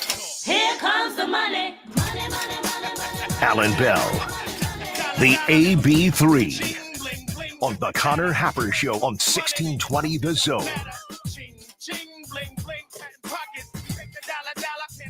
Lane Kiffin currently on Pat McAfee's show making a mockery of everything, which is great. It's awesome. It's like when the Manning cast brought Bob Iger on and didn't ask him about the YouTube TV dispute. Just to be clear, I am like I'm on the Lane train. I think he's hilarious. If I was an Ole Miss fan or an LSU fan or a Florida fan, I would probably not be quite as happy. But I enjoy watching him just kind of dance around things. And he's using Quan Lacey as a meat shield right now. It's great. It's awesome. We bring in Allan Bell, our dear friend from Driving the Line on the Prairie Flower Casino Zone hotline on the show now. AB, good morning. How are you? Good morning, gentlemen. I'm doing fantastic. And let me tell you, Lane Kiffin, I've lived this experience You have. before. Yeah, 9 months of it. And Lane Kiffin is hilarious. I love it. I can't get enough of this situation, man, because, hey, you know what will make it even better? If the New York Giants enter the situation and then we get pure chaos. God, that would be great. What do you want, Lane? Like, I think we're probably on the same page in that regard. Like, I just wanted to, I want to see the most dramatic thing possible happen. I want to see the weirdest thing possible happen. What do you want to see happen with Lane Kiffin? Okay, so the reason that I brought up the Tennessee thing is what I want is Lane Kiffin to go to LSU and bring Ed Orgeron back. That's what we need to happen. Remember, Orgeron was the defensive coordinator at Tennessee, okay? So LSU can get out of some buyout money a little bit with Ed, all right? Pay him, have him on staff in some capacity. That's what I need to happen because Lane Kiffin and Ed Orgeron, the train back together in Baton Rouge, let's go. Yeah, Edo, he gets a lot of, we talk about him a lot because of just how he is. But I really appreciate the part of him that always says, look, man, why would I do another job? They're paying me to do nothing. Most coaches, like we see James Franklin, he's a psycho. He's got $49 million that he's going to get from Penn State if he just sits there and does nothing. And he's like, you know what? I'll just go coach Virginia Tech. You guys can pay me 10 and that's good. He left $30 million on the table. So I appreciate Ed Orgeron for just being real with us. Oh, 100%. It's smart, right? Like who wouldn't be thinking that? And here's the best part about that scenario as well. Because look, I've been down to Baton Rouge. I've lived in the Southeast my whole life. I understand LSU completely. Ed Orgeron, if this Lane thing happens and Ed comes on staff in any capacity, you might as well be turning on the stone cold glass shatter break because he will be beloved. I assure you, it'll be the biggest baby face turn. Not that he needs it anyway. It would just set it off completely. AB, any thoughts on the Monday night game last night outside of, well, I mean, the Raiders are bad, and I don't know, are the Cowboys like maybe going to put this little run together here and try and get relevant in the back half of the season here? Well, it was a nice step for the Cowboys offense, honestly, man. They had a couple weeks that didn't look like themselves. So, the fact that they went out and scored, it took a minute to get going, but they got it, right? The team, I just don't trust them enough, to go on a run. But the fact that their offense came up and came alive, even though it is against the Raiders, got to give them credit there. Now, the Raiders, on their offensive side, man, they cannot score touchdowns. It's nuts. God. They can get yards. Yeah, I mean, it's brutal to watch. I mean, you got, 4 or 5 offensive linemen that were replaced. I mean, Gino's he's just stuck in a no-win situation back there. So, for Raiders fans, it's going to be a tough rest of the year, man. With no O-line, buddy, you have no protection. I feel bad for Ashton Genty. They kept saying that stat last night of he's like no yards before contact. And they don't even hand the ball off anymore. They don't even run it. They gave it to him 6 times. They're starting running back last night. It's a tough watch for the Raiders right now. Oh, it's brutal, and you're right, man, because Gianti's such a great player. And then once he's gone, they just double up Brock Bowers, and you're like, my goodness, they've taken everything away from us, I know. Invest in offensive line. You need offensive line. Please invest in offensive line. All right, let's go. we're going to talk about the Chiefs a little bit later on in the show. I want you to, we talk about them seemingly every week. Are they good? Are they the best team at just winning? At a certain point, these 1-score losses have now caught up with them.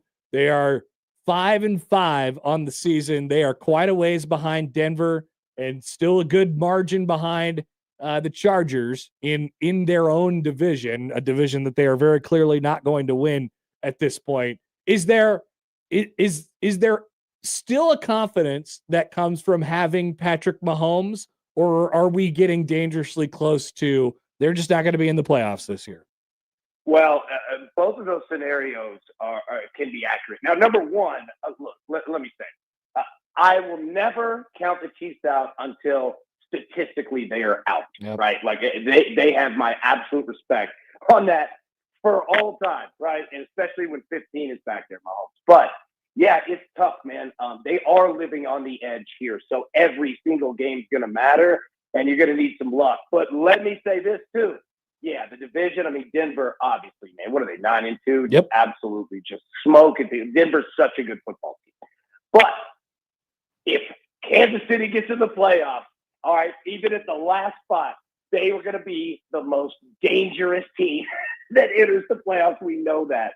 But yeah, every win's going to matter now, man. It's amazing. We sort of like just happened upon it yesterday. We were kind of mapping out a scenario, and the one that we sort of came up with was, what if they get in as the 7 and they end up playing like the Colts in their first game, and they go on the road, and they play them this week, but they could go win that game in the playoffs with Mahomes, and then they could go on the road and beat Denver or New England or something like that, like whatever it might be. And then you start to like those thoughts sort of start to creep back in your head. It's like, yeah, we really shouldn't count these guys out until they're officially done.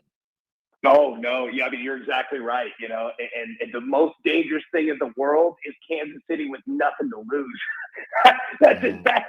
Buddy, nobody wants to face that, man. That's a tough scenario right there. It's really bad. Speaking of, well, I mean, this isn't really bad. The Eagles, where do we stand with them right now, given that they are clearly a threat to win the entire thing? They enforce their will, impart their will on every single football game that they play, but it just looks so ugly, and that's part of the equation for them. How do you sort of square them up? Not only from a is it fun to watch them, but also from a betting standpoint as well, given that, everybody looks at their record and says, hey, they're going to be a Super Bowl contender. Is there anything to say that they're not at this point? Super Bowl contenders, they absolutely are. And you know who else is just like them? The Denver Broncos, right? Like they're following that mold, and it's a smart one. It wins games, and you're saying, look, we've got a stout defense, and we can win with that. We are not going to give you turnovers. We're not going to give you short fields. We're not going to give you any of that. Even if we have to play at long fields, we like our chances. It's a smart strategy. You take the risk out of it as much as you can. All right. Now, here's the interesting part. I say this on our show all the time. From a betting perspective, Eagles games are almost unbettable because they just boa constrictor everything and take it out. The Eagles are finding ways to win games now by scoring one touchdown. That's scary because they are getting – yeah, and Denver's the same way, man. Like, I know the offense isn't beautiful every week, but there's kind of a design to that too. And it's working in the NFL. So, but from a betting perspective, dude, you just have to bet unders, man. That's all you can do. I was going to say, like, there's actually a way where you can make it easier, right? You could just say, well, just take the under because we know that they're going to have control of this game, and the way that they want to play is like a crock pot, baby. It's low and slow. And then and then you have Dan Campbell on Sunday night just playing right in their hand, not taking field goals, going for it on 4th downs and stuff like that. Like, this is what they want. I see it in college football every single week because I watch Iowa. Yeah, right, exactly. Like, and the Eagles and the Broncos, they kind of lull you to sleep a little bit, and then you start doing risky things when all you have to do is exactly what you just said, man. Like, kick your field goals, take your points, punt, right? That's what they're doing. But you get worried about it, and it starts freaking you out. You start making all these crazy decisions. It's strange, but this Eagles-Broncos strategy, and we got to give the Eagles credit because they're kind of the ones that, kind of doing this new little wave thing. It is dangerous to play against. It is a problem for sure. And their defense is so good, and then they still have the playmakers to be able to make plays as well. Looking at the slate for this weekend, we have kind of an interesting, actually, Thursday night game between the Bills and the Texans. I'm just looking at the primetime. Sunday night, Bucks and Rams should be fun. The Bucks still aren't completely healthy. And then Monday night is Panthers and Niners. All three of those kind of primetime games are pretty important. What do you see when you look at the board this weekend? Obviously, there's the Colts and the Chiefs as well, with the Chiefs having their backs up against the wall. Anything to stand out to you with the slate? Yeah, that Colts and Chiefs game is massive, obviously, right? Way more for the Chiefs, but for the Colts too. Go back to the Sunday night. Read that one again. Sunday night is Panthers. No, I'm sorry. That's Bucks and Rams. Yeah. Okay. So the Bucks. I mean, they have got to get this thing going. And the Rams. I mean, my goodness, man. Like, would you give Matthew Stafford the MVP right now? I would. Or would you go somewhere else? I don't know that it would be like. You could make arguments for whoever for MVP, but if there is not a team that I trust more than them, like they are my Super Bowl favorites right now. They're incredible, man. They're so well coached. It's just that's a massive game. But you're right. We've got a really interesting slate, but that one right there, and the fact we get it on Sunday Night Football too. Oh man, it's gonna be big. Also, what do we do with Kansas tonight, man? New York, we got big college basketball games. Two games at Madison Square Garden tonight. That's right. We have Kansas and Duke, and then the other game there is Michigan State and Kentucky. Yeah, I don't know. Early season college basketball, there's got to be some wild variance in that category. I'll tell you this real quick. In Kentucky, they cannot lose to Louisville and Michigan State this soon. I'm telling you, it's not some kind of a must-win game, but that job is like Alabama. They live day-to-day Kentucky basketball, and that is it. Kentucky has to score tonight. Let me just say that. So you're interested in the KU side tonight? Is that what I'm gathering? Yeah, it's like plus 10.5, plus 11. Now, don't get me wrong, like Duke might be the best team in the country, and I think Kansas has an injury issue. They got one guy who's sitting out tonight. Yeah. Yeah, so you obviously need to pay attention to that. But other than that, I mean, that's a big spread, man. And Kansas, dude, they're a better team. I think I'm with Kansas plus 11, but I don't know, man. Duke is really, really good. Carlos Boozer's amazing. Boozer's amazing. My KenPom says that Duke.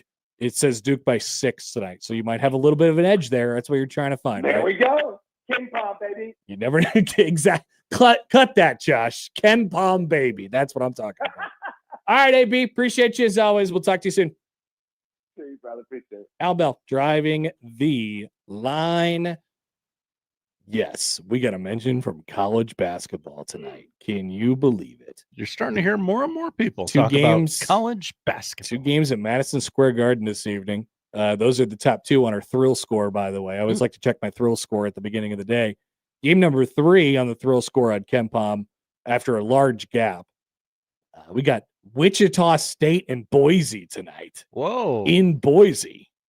Not on TV? No, not on TV, period. At all. Not even on ESPN Plus. I don't even know how that's possible. Might have to go to YouTube or like BoiseStateAthletics.com to watch that game or something like that. Oh, yeah. Have the students do the stream. It could be fun. All right, we'll be back. Josh has the odd news when we return on 1620 The Zone. Upon further review, the host's last statement was deemed to be somewhat comical. Somewhat. The Connor Happer Show returns in minutes on 1620 The Zone.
Maria, salon owner. You know the jingle. Now discover the facts about Ozempic, a GLP-1. There's only one FDA-approved Ozempic made by Novo Nordisk. Learn about the real thing. Talk to your healthcare professional today. Call 1-833-OZEMPIC or visit Ozempic.com to view the medication guide and to learn more about Ozempic. Semaglutide injection 0.5, 1, and 2 milligrams.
Do the holidays make you humbug? Then get happy again with Nebraska Lottery Merry Money Holiday Scratch Tickets. They're fast, fun, easy, and make great stocking stuffers, party favors, or last-minute gifts. Hey, they even put a smile on Scrooge's face. Stop by your favorite Nebraska Lottery retailer and pick up a pocket full of Merry Money Holiday Scratch Tickets today. They'll make your spirit bright. Top prize odds vary by game.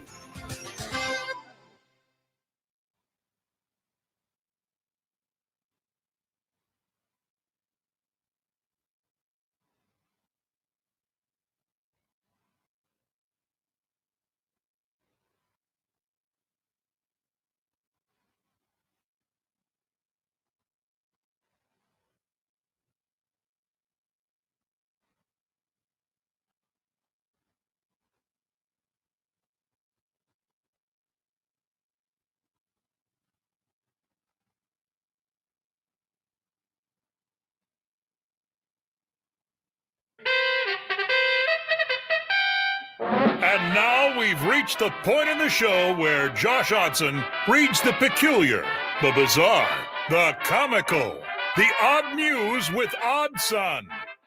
Odd news, Odd Son. See what we did there? The odd news with Oddson.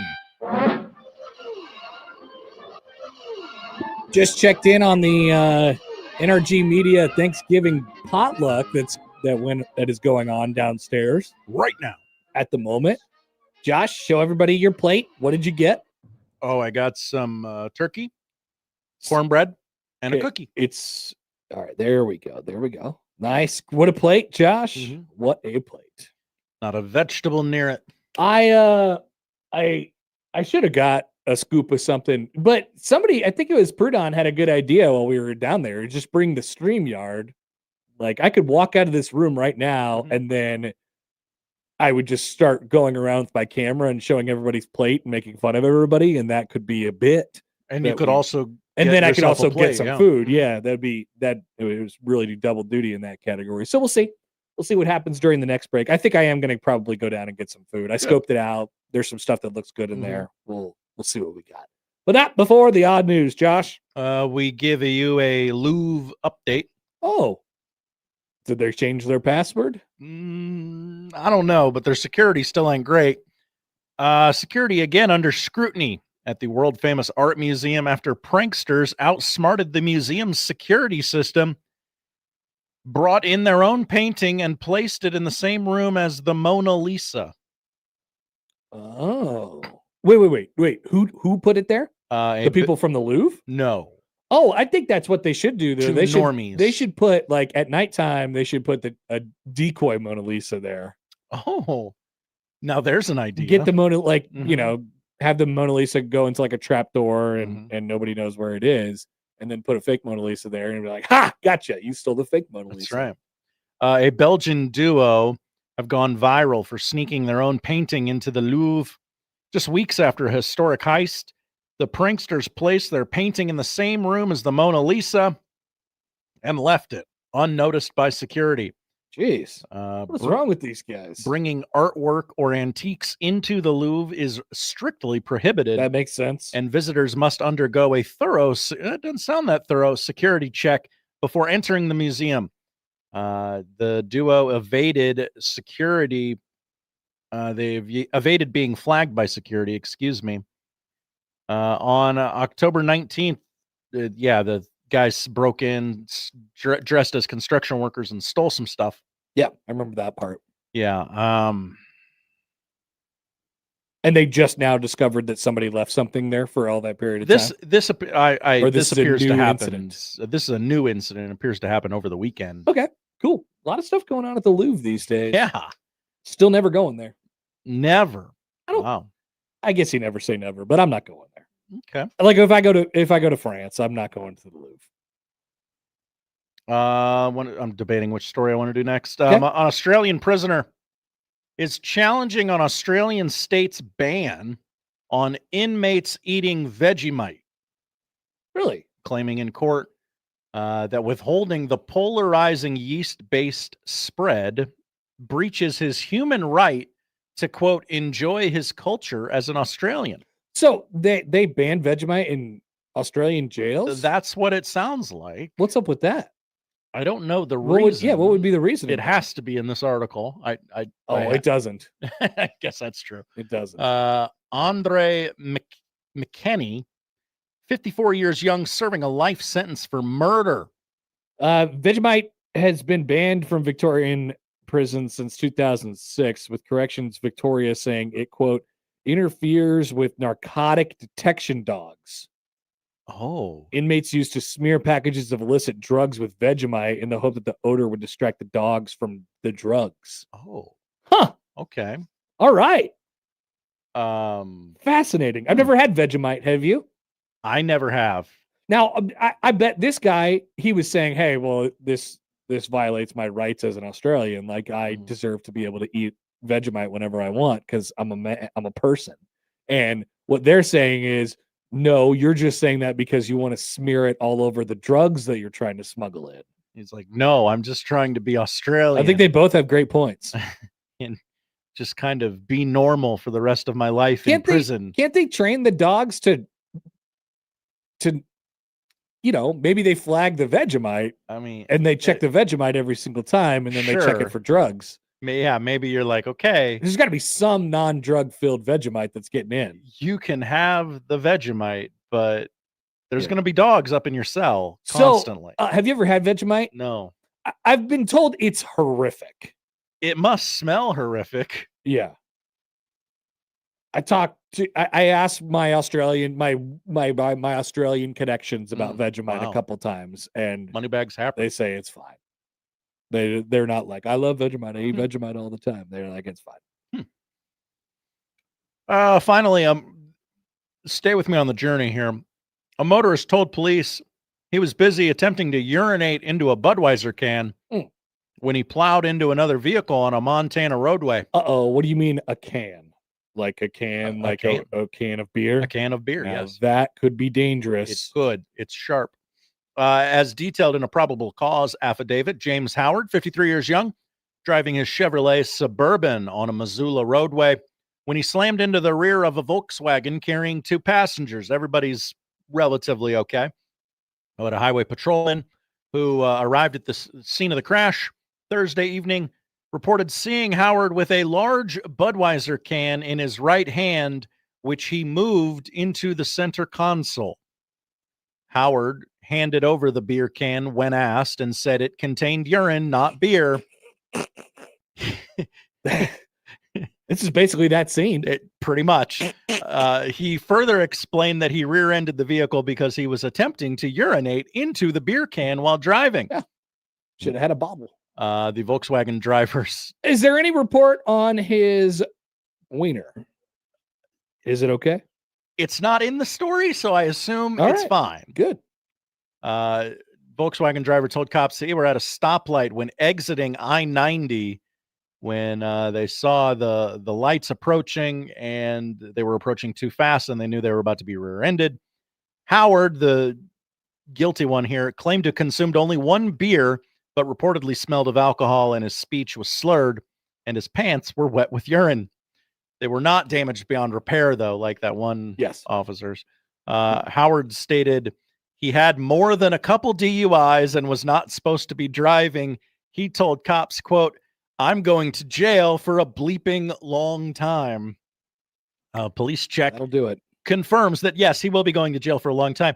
He had his license suspended earlier this month for previous instances of driving impaired. He was driving impaired at this moment as well. Yes. Gotcha. Yeah, you can't do that. Can't do that. Can't be peeing into beer cans either. Seth writes in. Hi, Seth. He just tweets in the lyrics of what's that song? Down Under. Oh. You know, I said, "Do you speak of my language?" And he just smiled and gave me a Vegemite sandwich. And he said, "I come from a land down under." Exactly. The Australians, they must roll their eyes when they hear that song in America. It's the only Australian song we know. Oh, I bet they must be angry about it. I bet next he's going to ask us about Foster's. Yeah, something like that. Do you guys drink Foster's? Do you guys eat Vegemite? Where's Crocodile Dundee? Do you guys have kangaroos just running around? Where's Kangaroo Jack? Kangaroo Jack. That's what I would ask. Did you ever watch the movie Kangaroo Jack growing up? All right. Thank you, Josh. Thank you, Connor. That is indeed the odd news. When we come back, it's the noon hour. We'll have a little vibe check, NFL reaction, overreaction, Josh's bottom five of something, and plenty more coming up on 1620 The Zone.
He has the latest sports news, expert analysis, award-winning commentary, and a pocket full of cabbage. Can you give us an indication why? Just in case there's a sauerkraut emergency. Let's get back to the Connor Happer Show on 1620 The Zone.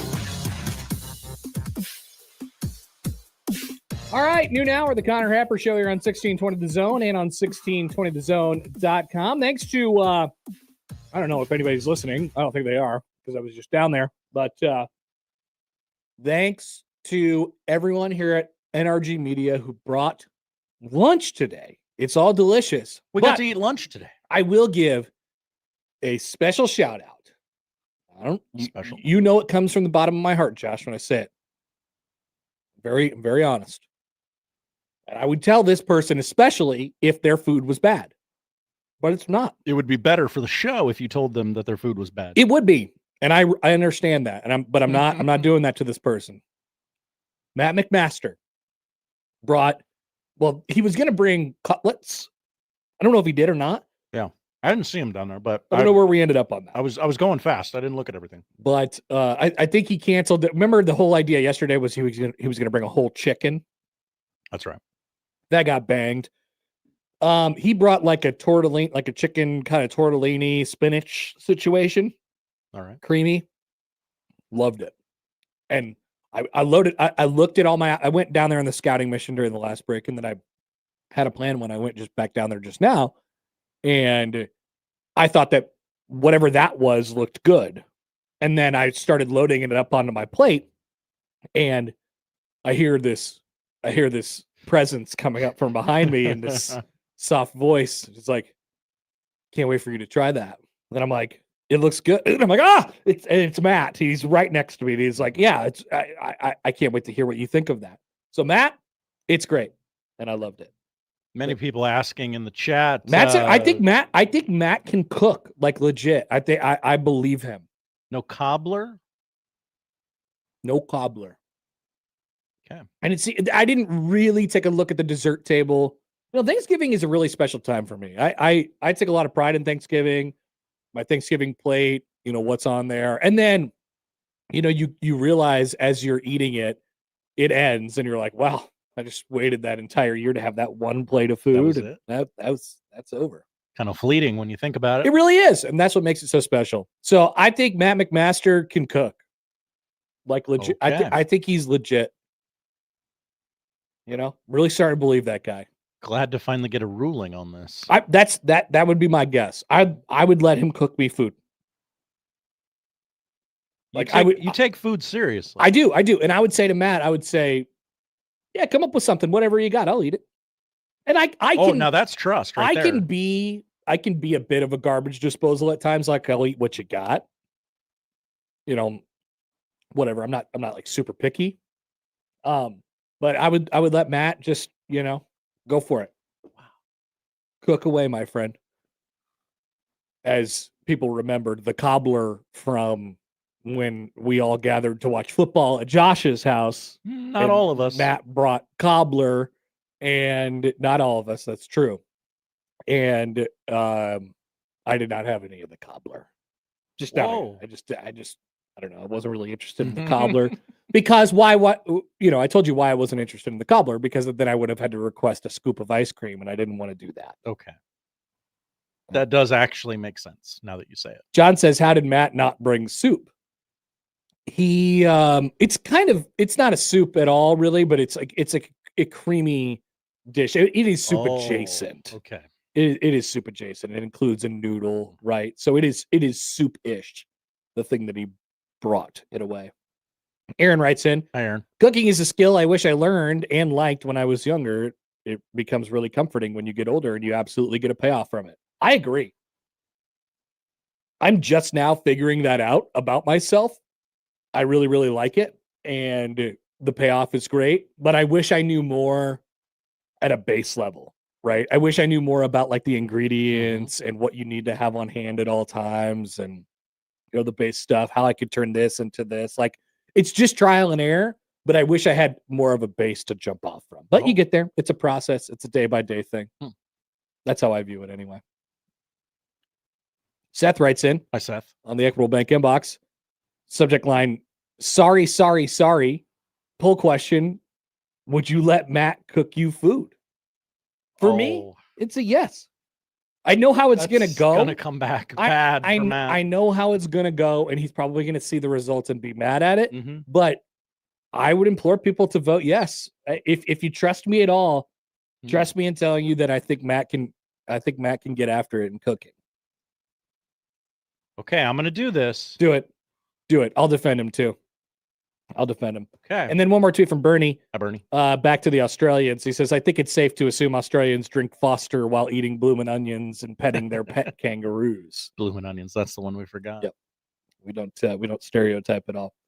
All right. NFL reaction coming up in just a little bit, or overreaction, I suppose, as well. All the writers are out at lunch eating Matt's tortellini, so we'll see what they're up to today. Oh, they love a free meal. And Josh's bottom five, of course, of something coming up after that. But I wanted to do a little bit of a vibe check here. How do we feel going into this game? Nebraska, we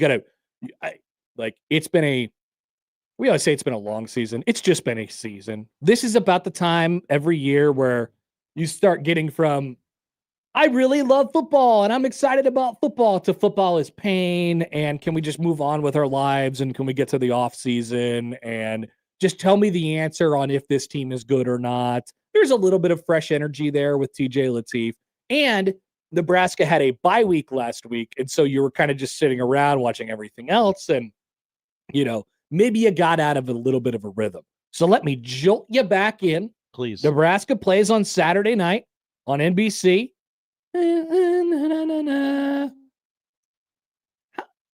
And they are a sizable underdog going to Penn State. 9.5 still. It opened at larger than that. And down to 9.5 as of yesterday. I was curious. I was thinking about this yesterday, and then I heard Josh and John talking about it too. Is this about, for me, this is as good as I've felt about Nebraska being a touchdown plus point underdog on the road in a very, very long time. And I had to take stock. Of it. And I was thinking off the top of my head, well, probably ever, because Nebraska's gone into a lot of these snake pit type of matchups where, it's later in the season. The other team is playing for stuff and they're ranked in the top 10. Nebraska's a gigantic underdog. I mean, they're really not 7+ point underdogs very often. I'll get you. I have a list of the last 30 times it's happened right here. And then on the road, and there has been a bunch of times where Nebraska's been in that situation and you just don't think, I'll give you an example. The last time that I remember Nebraska walking into a situation like the spread says it is. Now, the spread was really bad that day, worse than I thought it was. And it was, it's only at 7, it's only 9.5 points this time around. But like the first game that I thought of when I bring all that up is the 2022 Michigan game. Nebraska had no chance that day. The spread said they had no chance. I didn't realize it was 30.5. Nebraska was a 30.5 point underdog. Was that the one where you said Nebraska will never be a 30.5 point underdog again? Very possible. And to that point, I have been correct. Although they were 25 point dogs last year at Ohio State when they ended up losing by just 4. But, there's been a lot of games where Nebraska's just walked into that environment. It's like, all right, we're not going to win today, so let's just get this thing over with. Can we please? Now, there are a variety of different reasons why you shouldn't feel that way going into this game. Nebraska has more on the line than Penn State does. Penn State doesn't have a football coach. Well, I guess they have Terry Smith, but they don't have a real life football coach right now. They're still on the prowl for that. And yet still, they are 9.5 point favorites at home on Saturday. Nebraska is trying to get to potentially 9 wins in the regular season. They're trying to set themselves up for a great situation as it pertains to a bowl game or whatever it might be after that. And then, hell, if they win the next 2, they could put together like some semblance of an argument. It's like, hey, put us in the top whatever of the college football playoff rankings. That'll all be for naught, but they could have a successful season by the way that this thing finishes. So obviously this comes with very, very different context than, for example, the game that I just mentioned, the 2022 Michigan game. So I was thinking about all these games that sort of felt like that. They're on the road. They're giant underdogs against a better team. I'm not convinced Penn State's a better team, but they are giant underdogs in this game. And I thought, when was the last time I really felt that they could actually go there and win? I thought back and I skipped over a couple games that I'm going to mention here. So the last time that Nebraska won as a 7, I did 7 for the record. A touchdown or more underdog on the road was 2022 Iowa. And I didn't remember that just 3 years ago when Trey Palmer woke up pissed off, they were 10.5-point underdogs. In that game. Makes sense when you think about it, given what Nebraska had done to that point in the season. Also fired their coach and a variety of other different things were going on. So I totally skipped over that game in my head. I did not remember that Nebraska was a 7.5-point underdog for the first game of the Matt Rule era in 2023 on a night in Minnesota, Thursday night in Minnesota. So I kind of skipped over that one in my head. I didn't think they would win. I didn't think they could win last year at Ohio State. They got the best possible result. They were 25-point underdogs in that game. They were, like I said, 30.5-point underdogs for the Michigan game in 2022. They were 2 touchdown underdogs against Purdue in 2022. That was a game where I thought that they could win. I probably picked them to win. That was the high flying, another huge Trey Palmer game. They lost 43-37, but well covered the 14 points. So there's just been games like this over the years. So over the last 30 times, Nebraska has been a road dog by 7 or more points. They have lost 28 of them. I already mentioned one of them, the 2022 Iowa game. Would you like to guess the next most recent time Nebraska has won outright as a 7+ point road underdog? Wow. You will. I don't think you will ever get it. Okay. I think Josh may have got it yesterday, but I don't think you will. I don't think you will. My head immediately went to an Iowa game somewhere. No, they're rarely that big of spreads against Iowa. So no, it's not an Iowa game. In fact, it's before Nebraska joined the Big Ten Conference as a whole. Nebraska, Texas? No, well, they don't beat Texas. Remember? Yeah. they have to win. I forgot they had to win the game. They actually have to win the game, not just cover. It is the 2005 Restore the Order game. Nebraska 30, Colorado 3. They were 17.5-point underdogs going into that game. Wow, that's a big flip. They restored the order, and the order was restored forever. Now they are 2-28 outright in their last 30. They are also 18-11-1 against the spread. Hey. So history says that Nebraska has comically low expectations going into these type of games. And once again, the context is completely different for most of these. But history says that when Nebraska has comically low expectations, they rise to the occasion, or the other team sleeps on them. Whatever it might be. Doesn't matter which. It doesn't really matter. So let me take it to 14 and see what that is. When they're 2 touchdowns, I imagine I don't even know if this has happened 30 times over the last 20 plus years. Yeah, no, it hasn't. So only 20 times, by the way, this does not apply to this week. This is just for my own records. Only 20 times has Nebraska been a 14+ point road underdog in the last 22 seasons. And that Restore the Order game was the only one. Of course, they won 1-16 in those games. And they've covered the spread 10-7 against the spread. They pushed once as well. So I wanted to check. I wanted to see where you guys were at. Like I said, I think there's a lot of There's a lot of things that make this game different, but it was really sobering for me to see that spread on Sunday. I was pretty surprised. Sobering in the sense that, like, I mean, this is all about optics and it's all about perception. They're 9.5 point, and at the time they were 10.5 point. They were 10.5 point underdogs to a team that had fired their coach several weeks ago and that has 4 wins on the season and just got their first conference win the day before. I thought, man, I don't know. I don't know that I agree with that, first of all. And second of all, they're probably just trying to get a little bit of action here. And they did, and it got down to 9.5. But I think that's where we're going to sit for seemingly the majority of the week. And then I thought, boy, is that more of a commentary on Nebraska, or is that more a commentary on Penn State? Obviously, Penn State is still really talented. They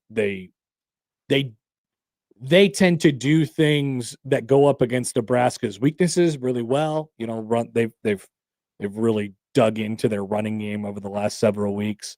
Katron Allen went for a big game against Michigan State. Nebraska famously doesn't stop the run that well. But as it looked to me, it looked like super duper low hanging fruit of, oh yeah, I'm going to take Nebraska to cover here. I think they could go on the road and win this game.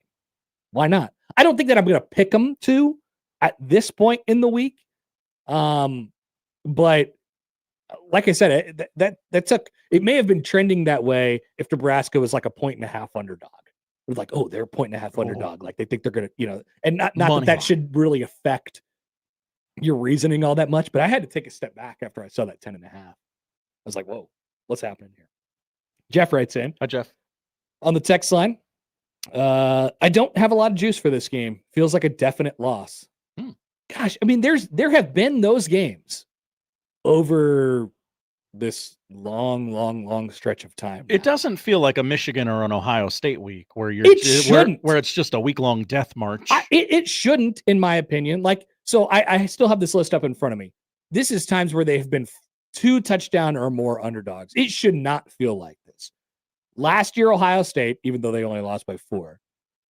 2022 Michigan, destroyed, never a possibility. 2022 Purdue, that's a little bit different. 2021 Oklahoma, I remember that day because that day I felt like Nebraska was going to get killed, and they competed, and it was 23-9 before they got a late touchdown. But they were in that game from a physical standpoint the entire way. 2020 Ohio State got smashed after scoring the game-opening touchdown. Shout out to Luke McCaffrey. 2018 Ohio State competed in that game, lost by 5. That was Frost's first year. 2018 Wisconsin, Frost's first year. 2018 Michigan, destroyed. Never a feeling of light at the end of the tunnel. 17 Penn State, death. Even though you only lost by 2 touchdowns and covered the 27-point number in that game. The 62-3 game in 16. And then before that, it was the Oklahoma game in 08 where they lost 62-28. And then, a couple other, Big 12 games where Nebraska found a way to sort of cover in those games. I don't feel as if Nebraska walks into this situation and it's like, yeah, they really got no chance. You would say that probably if their record was different and if they had their star quarterback. Not that he makes like a huge difference. He's not like a dynamic difference maker for them. But if they were 10-0 right now, or if they were 9-1, you'd be like, oh boy, we're in big trouble. Big trouble. But they have not been able to get out of their own way in the games that they have lost this year. And you don't know where they're at from a mental standpoint, given that we are getting closer and closer to the end of the season. A lot of them are probably thinking, we gotta get on with this, man. Do I really want to go to a bowl game? Do I care about going to a bowl game? Whatever it might be. They do have to win this game, obviously, to go to a bowl game. But this is not, like you said, Josh, this is not Death March week. Yeah. Not at all. Is Nebraska's offense probably going to regress a little again? No doubt. Penn State then versus UCLA? No doubt. Is Penn State's running backs, could they do a little something against Nebraska's rush defense? It's possible, but it still feels like it's going to come down to the final 5 minutes. Yeah, I don't think Nebraska's going to get – here's a potential hot take for the week. I don't think Nebraska's going to get beat up on the ground that badly. Really? Yeah. Okay. That's great. I just don't think they have to honor the pass game at all. Oh, okay. Sure. Yeah, you don't have Drew Aller back there. You got and you don't have a running what's his name? quarterback. Funkenberger?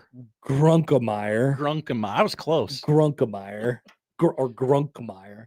Grunk. Might have thrown in another. Kids in Happy I'm Valley. Grunk now. Kids are calling him Grunk in Happy Valley. Yeah, they're getting Grunk all over the place. There's got to be a shirt that says "Let's get Grunk." Mm-hmm. If not, you're doing a disservice to that kid. Yeah, I don't think it's going to be ugly from the standpoint of like, oh my God, they're just going to be able to line up and ram over Nebraska. I don't believe that will happen. So that's where my vibes are at. Today on Tuesday, I'm feeling okay.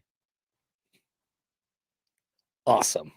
Okay. Oh, I'm okay. He's feeling okay. I think a lot of people are feeling okay from what it seems like, from what I'm getting from you guys right now. All right. Chance is asking me to grunk the slate on Thursday. There you go. You could do that in honor of the Penn State quarterback. Grunk the slate. Would you? I wouldn't know how, but I like the idea. I think it's the same. You know, okay. You still grunt, but it's just grunk, and we just rename it that in honor of it. Special week.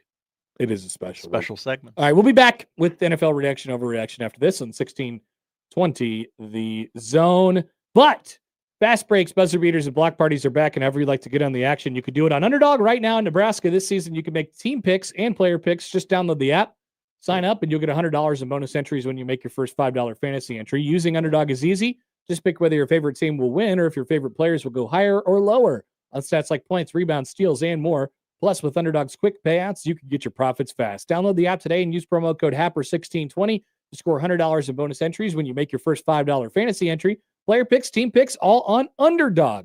Crypto.com predictions powered by Underdog Predict. Trading derivatives involve risk and may not be appropriate for all. For more information, visit nadex.com/rules and underdogfantasy.com/rules. For Crypto.com predictions, the term pick refers to a product traded on CDNA. Must be 19 plus and present in Nebraska.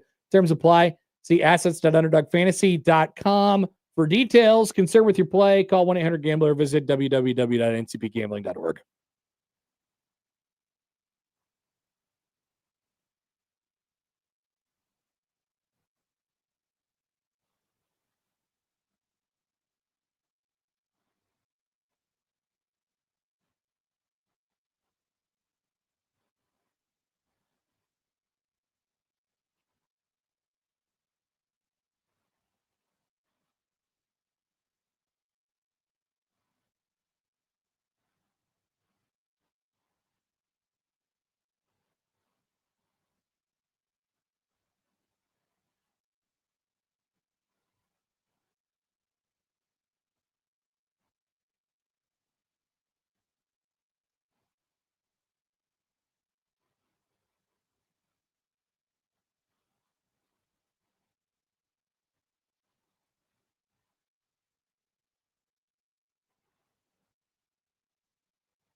There's also the question of what type of environment will Nebraska be walking into on Saturday, and for that, it's anybody's guess. Great question. Those tickets are so low that would imply not a heavy house, but it's senior night. It's I don't know.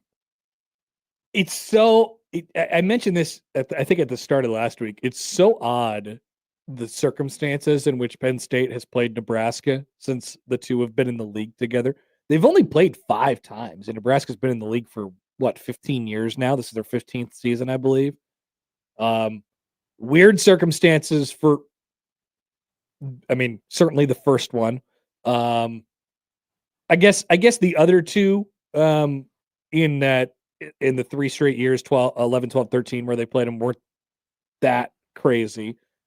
17, Nebraska was on a death march. We knew how that was going to go. They were going to get blown out in that game. And then 20 was COVID, and Penn State had started winless. Remember, they had lost because of that epic Michael Penix. Did he touch the pylon with the ball as he reached it? Like, they were on the wrong side of that. Oh, yeah. That year. And, Nebraska beat them at home in front of no fans. So Nebraska hasn't played Penn State in Lincoln in front of fans since 2013. They're in the same damn conference. I hate this stupid conference. And then, so they'll go back there this week. I'm told Nebraska is busy blowing out the speakers at practice. They kind of alluded to that yesterday during the press conference. Playing just an obscene amount of Mo Bamba today at practice. All right. That's what they do at Penn State. They Mo Bamba. Okay. Well, I was unaware. It's become somewhat of a stupid trend around college football where they Mo Bamba. What if they played good music? That would be preferred, Okay, Josh. okay. That would be preferred. This song sucks. I don't know what. I think Penn State is to blame for this whole Mo Bamba-fication of college football. Everyone does it now. Their defense comes onto the field. They go, it's not cool. It's not cool. It's not cool. Just because Penn State did it that one time against Michigan and the house was rocking, it seemed awesome. Just because Penn State did it that one time doesn't mean it's cool for the rest of time for everyone. No, it's stupid. Stop playing Mo Bamba. Okay. That's my take. I think that's a fine take. Thank you, Josh. NFL reaction, overreaction. This is not the Mo Bamba from the NBA, right? So, by the way, it is the Mo Bamba from the NBA. It is? Well, I mean, it's the same guy? The song is named after him. Okay. It's believed by a person named Sheck Wes. Is that the thing now? You just name a song after an NBA player and people will find it? They did Mo Bamba. They did Tyler Hero. Who else did they do? I don't know. Funny that it happened twice, though. Have they done a LeBron James? You should. My kid would be all over it. I would listen to a song called LeBron James. Yeah. What else is there? There's probably been a song called like Magic Johnson before. What would that? Oh, the John Wall. Good one. Thank you, Sicilian. The John Wall. Okay. Everybody do the John. Now that song is cool. Everybody was doing the John Wall. Remember when everybody was doing back to that? Was right around Wall. the time where like Virginia Tech was relevant to college football. Everybody was doing the John Wall from Raleigh, North Carolina. That song was actually good. I like the John Wall. Anyway, let's go to NFL reaction, overreaction. We have a couple topics on this fine week given to us by the writers, unless we want to take a call on this soon. So we'll find out about that momentarily after he gets done explaining whatever he's going to say to me, to Josh. A few topics this week in the NFL, and a couple of them involving some local teams that might have a good amount of fans in the Omaha metro area. So this is off topic. Okay. But you know what? We're in the transition anyway. Let's take a call from Kevin on the Prairie Flower Casino hotline. Hi, Kevin. What's up? Sorry, Connor. I didn't mean to take away from your transition. No, you didn't interrupt anything. It's actually all perfect you. timing. Yeah. All right. So have you been to the East Coast for like the basketball games? Yes. Okay. So how did you personally deal with it? And do you think like how tough is it going east rather than west? I guess is really what I'm asking. Not really. Now I don't have to play, but I didn't. Yeah, no, I gathered that. Yeah. Thank you. But I don't find the 1 hour difference to be all that demanding. It's indifferent at all. Not for me. All right, and so with these players, though, are you going to think that a 6 o'clock game is more beneficial for us, or is? I mean, it's just like a 4 o'clock game essentially, then, right? Well, it's only a 1 hour. It's only a 1 hour difference. It's only a 1 hour difference, but I don't think the time of the game, the first one matters much. Their point is they got a short week coming back, and they won't get back to the middle of the night, and it shortens their upcoming week. But as far as like what it means for this particular game, no, I don't think it has an effect really at all. Okay, and do you think that it's beneficial for like the Midwest teams like Wisconsin and Nebraska, Iowa, that we're in the middle of the country, or it could be because you don't have to do a 3 hour time change ever. So maybe that makes a difference. Like I would hate to be one of the East Coast teams. Like I'd hate to be Rutgers having to go play, Oregon or something like that. That would be quite disruptive, I think. Right. And so with Creighton going from Missouri Valley to the Big East, they adapted that pretty well. Do you just think that's just like a war of attrition that just became easy going to the East Coast? Yeah, I really don't think it's as bad as it seems. You get adjusted your 1 hour off. It's okay. I think Nebraska's main concern is coming back on a short week. That's all.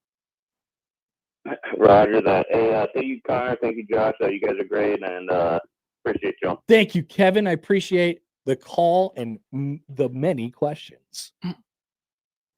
Yeah, I mean, I don't want to, Rule played it cool yesterday with the whole, time change, short week thing. Like, they will be fine. They're going to play at 6 o'clock. They will be fine. It's not a big deal in terms of body clock to play the first game. I could see what they're talking about when they talk about, hey, it shortens our week even more so. But they knew they were going to play on Friday anyway. Like it was always going to be a short week, and you were always going to get back some point at nighttime. This one just happens to be closer to earlier the next morning. I think that's their point. Playing on different time, unless it's 3 hours or more, then I just don't think it really has an effect. Like going to Ireland doesn't really have an effect at all. Like when Creighton goes out to Vegas on Monday, they'll play at 11 o'clock in the morning compared to 1. It'll be 1 o'clock here. It'll be 1 o'clock here. We'll play 11 o'clock there. It's not that big of a deal. We'll play a game at 11 o'clock. Body's adjusted fine. Okay. No comments on that, Josh? No, not really. Perfect. NFL reaction, overreaction. What do we got? Go ahead. The writers, they're stuffing their face downstairs, so we could really do whatever we want. They're not going to know, but we'll stick to the questions they've written for us. Take number 1, Patrick Mahomes is allowed to miss the playoffs once or twice in his prime. This is interesting. I haven't really heard it this way because you would think that there's all the pressure on him in the world, if he doesn't make the playoffs this year, which he may not. We don't know that for sure. I wouldn't count him out. But if he doesn't make the playoffs this year, there will be people saying from the rafters, from the rooftops, what? This never happens. All-time great quarterbacks never miss the playoffs in their prime. Can you believe this? He might be a fraud. I think Patrick Mahomes is a fraud. Whoa. That's what they'll be saying, Josh. And those people will be wrong. Many all-time great quarterbacks, in fact, almost all of them, miss the playoffs once or twice, even during this part in their career. It's about how many of them. For example, Peyton Manning. From the Manning cast. So Peyton Manning, he has one of the more airtight careers that we've seen.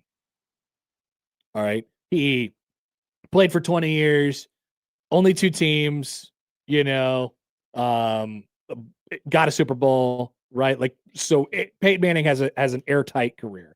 And Peyton Manning only missed the playoffs after he made it for the first time in his career, which was in his second year, once. Only missed the playoffs one more time in the entire rest of his career. And that's not including the year where he had to sit out because he was getting his neck fused back together. All right, so Peyton Manning is really like the best example of a we're going to make the playoffs every year with you no matter what. Let's go to some other guys. Aaron Rodgers. Okay. Aaron Rodgers, all-time great quarterback. He missed the playoffs in his age 34 and 35 season. This is 2017 and 2018. 2017, he was hurt after 7 games, so it doesn't really count. 18, they kind of went off the rails and McCarthy got fired. And those are the only 2 times that Aaron Rodgers has missed the playoffs until he started playing for the New York Jets, of course. John Elway. Happens to all of them. He missed the playoffs 6 times in his 16-year career. Yikes. Drew Brees played with the Saints, will start his clock with the Saints, for 15 years and missed the playoffs 6 times. Now, all these come with context, but Patrick Mahomes not only makes the playoffs every year so far in his career, but he gets to the AFC Championship game every year in his career. We knew that wasn't going to go on forever.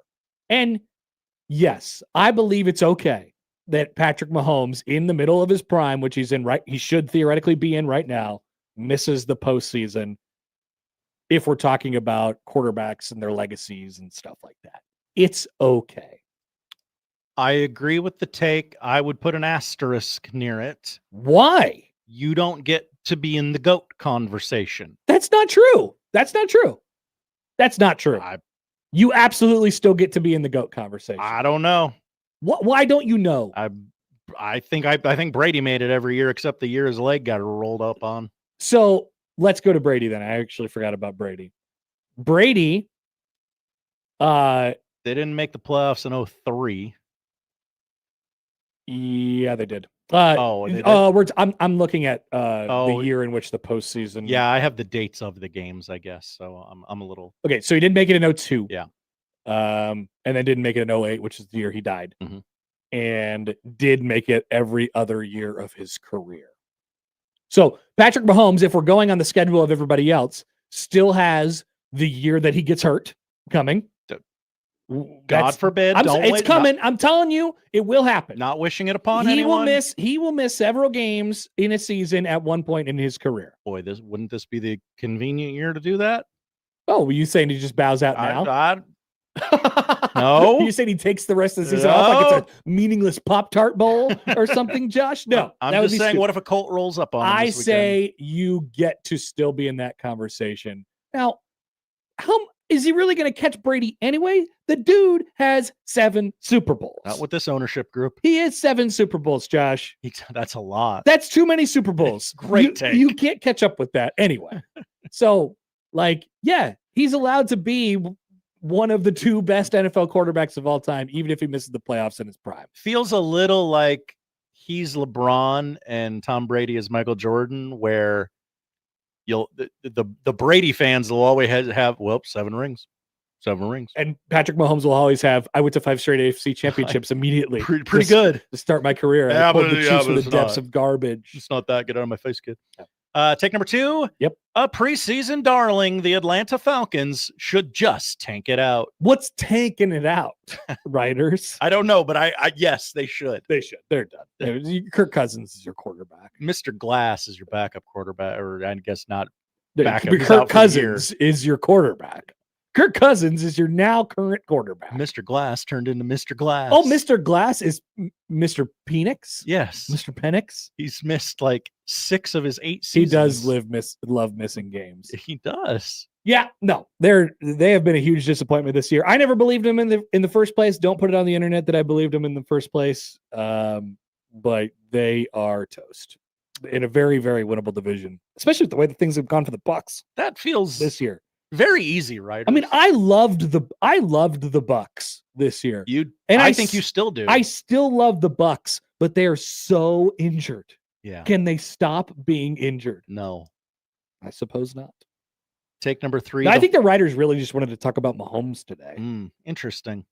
Take number 3. The Bears, or the Bears if you prefer, will win, and I'm going to read it as it's written, the AFC North. Overreaction. Idiot writers. The NFC North. Idiot writers. I think that's an overreaction. Okay. But God, I don't like the other two teams. I like nobody.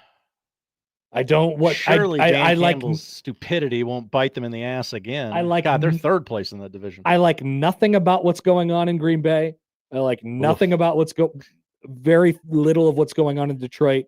And I still don't like very much of what's going on in Chicago. And all the Bears fans will come out of the woodwork to tell me, Connor, you don't apologize for wins in the NFL. The amount of times that I've seen Bears fans say that in the last 48 hours is astronomical. I get it. They have a negative 6-point differential. It's also about what it looks like when we're projecting teams going forward. And I just can't trust them. I just can't do it. I'm sorry. But you have to ask yourself the question, do you trust them more than, less than, or the same as the other two contenders in that division? And that's where the road gets a little bit gravelly. God, I guess I trust the Lions the most. I think I do too, but it's not by much. Yeah. So this is an overreaction for now. For now. Check back later. Yeah. All right, thank you, writers. You're working hard today. Getting us to talk about Patrick Mahomes for 10 minutes and nothing else. Embarrassing. Coming up next, Josh's bottom 5 of something on 1620 The Zone. He gives you the latest sports news, analysis, and commentary in a clean, concise, and disease-free way. See there? What a relief. Thank God. It's the Connor Happer Show on 1620 The Zone.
Is your furnace older than the internet? Is it older than the moon landing? Marilyn Monroe? If so, Stradsky Heating and Cooling wants to see it. If you've got the oldest working furnace in the Omaha metro area, Stradsky will replace it for free. And if it's not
All right, we've given Josh carte blanche. He could talk about anything, and we all know that Josh has things on his mind. Will he censor himself, or will he show restraint, or will he not? Interesting conundrum you've presented. What do you got? You like playing with fire, don't you, Connor? I just want to see how far you'll push it. I'm not going to stop you. You always try to stop me from getting canceled. You always put these nice guardrails, these bumper lanes up for me. And I'm like, hey, stop doing that. I could bull myself, but it's actually good for me in the long run. I don't do any of that for you. No, you really don't. No. And that's okay. You fire away. I kind of know where to play, where not to play. Okay. Hopefully. Top 5, bottom 5 things. No rules, huh? No rules. Nope. God, come on. Take forever. Number 5. Number 5 on my list of grievance. Yes, I want to save the file. Just save the file. That's why I clicked save the file. This computer. No. Number 5 is dirty sodas. What's that mean? You ever go to Sonic or Wendy's and they're like, hey, would you like us to pour cream in your soda? No. Every time I go to a place, cream soda sucks. It's not even cream soda. It's cream and soda. What in the? I got to see this. Go to Sonic's website. They're really doing it now. Every time I go to a place, they're advertising these abominations. If I'm drinking soda or pop, if you prefer, I don't want it to be creamy. Note to Midwesterners: everything doesn't need to be creamy. That is the best take you've ever had. But it adds a little bit of sweetness. No, it's already too sweet. I want my pizza to be sweet. Go to Valentino's. All the time, my wife is like, hey, I can make this pasta dish you really like it. I could put a whole bunch of cream and cheese in it. I go, no, I like it because it's just the noodles. I like the noodles. I like the way you make noodles. You make noodles better than anyone. Just make the noodles. My wife has checked in. Hi, wife. This is a huge thing for the Mormon wives. Yes, it is. So I'm reading the history of dirty soda, which is a drink consisting of soda spiked with cream, flavored syrups, or fruit juices. Mm-hmm. The drink has been described as alcohol-free mocktails with optional flavor, cream, and fruit add-ins. The history of dirty soda is closely tied with the Mormons. Yes. I went to Provo. Whoa. A couple weeks ago with Iowa Western football. Yes, you did. There's an establishment there called Swig. It's a chain dirty soda store. Oh, yeah. Oh, I've heard about this. There were 2 on one block. They both had a line out the door. Wow. They can cream their own sodas. They can. You can cream at home. I don't know if they have soda at home. This is horrific. I'm glad you mentioned this. Thank you. Let's pump the brakes on the dirty sodas, America. Good job. Thank you. Number 4. I almost feel like I should quit while I'm ahead. That was really good. I'm surprised it was number 1 for the take you had about it. Number 4, Lane Kiffin kneeling. Now, keep in mind, I wrote this over the weekend. Everything seemed to be very calm in Oxford. What do you mean Lane Kiffin kneeling? What's that mean? Every time they're running a play on offense, he's like crouched on the literally on the ground, like just watching the play, like his chin in his hands, just watching the play. Be an adult, stand up and coach your team. He's always hunched over. Yeah. I don't think he's kneeling. He's not on a knee. Yeah, not like he crouches down like a catcher. Yes. Not the modern day catchers, of course, because that actually would be on a knee. That's my number 1. What about Lane Kiffin taking pictures with newly engaged couples in the football field? I kind of liked that. Me too. I thought it was fun. I don't know why Lane Kiffin crouching makes you angry. It's why I want him to stay so badly, because I think he's. Do you think they'll make him stop crouching at LSU? No, they'll let him do whatever he wants. But matured isn't the right word, but like he's dropped the annoying parts of being a troll and just kind of been like a smart ass. Yeah. If that makes any sense. Totally. But if he leaves, like he's just going to be full troll. I don't know. Yeah, probably. I'm cool with this one. That would not make my list. Okay. 3. Combination of 3 and 5. Number 3. Hey, it's that Brendan Fraser movie. He's got another one. It's the same one. Number 3 is we've jumped the shark on bowl comedy. How do we get the Nick Grimms of the world to watch football? Oh, you're talking about the Pop-Tarts. Yeah, bad bits is how you get the Nick Grimms of the world to watch football. In the beginning, the Mayo Bowl and the Pop-Tarts Bowl found organic ways to break through and go viral on social media. Now they've found what works. They've doubled and tripled down on it to the point where it's forced and it's corny. And the Pop-Tarts Bowl has announced today that they'll have a 6-man tag match to the death or something like that. You know, it's funny. I just thought of this. So see if it makes any sense. Okay. Follow the line here. Swirl it around in your mouth. See Like how it tastes. the children who seem to love crap like this, they also hate the idea of like, we're going to make a sequel to a movie just because it's going to make us a lot of money. Like they hate that idea fundamentally. Right. Isn't this just that? Yes. It's, Nick gets in here and he's like, I hate when we let AI do things. I hate corporate executives who do things solely for money. If you're just willing to, I'll make a deal with the kids. If you're just willing to admit to me that you don't like something just because you don't prefer it or you don't, just tell me that. Explain that. Don't make it societal. Don't make it my generation does this and this and this. Just tell me that you don't like it because you don't like it. Cook. Okay? It's okay to say that. Mhm. You want to know why I don't like Nebraska playing at 6:00 this weekend? Because it affects me personally. And I said that out loud yesterday to all of you. I'm not going to sit here and pretend like it's a bad thing for Nebraska just to stand as a meat shield in the way of the fact that I don't like when they play. All right? It'll be fine. Nebraska's going to be fine. I don't want it because I don't want to be here at midnight doing big red overreaction when I got to get on a plane and go to Vegas the next morning. It's a me thing. Just say it. It's a me thing. Yeah. My man just cooked. Yeah. Hell yeah. Here comes Number 2. I feel good. Number 2, A.J. Brown haters. A.J. Brown haters. Haters. A.J. Brown is right. And I see a lot of myself in A.J. Brown. Wait. What is A.J. Brown right about? Getting the ball more? Complaining to his bosses about the offense. Okay.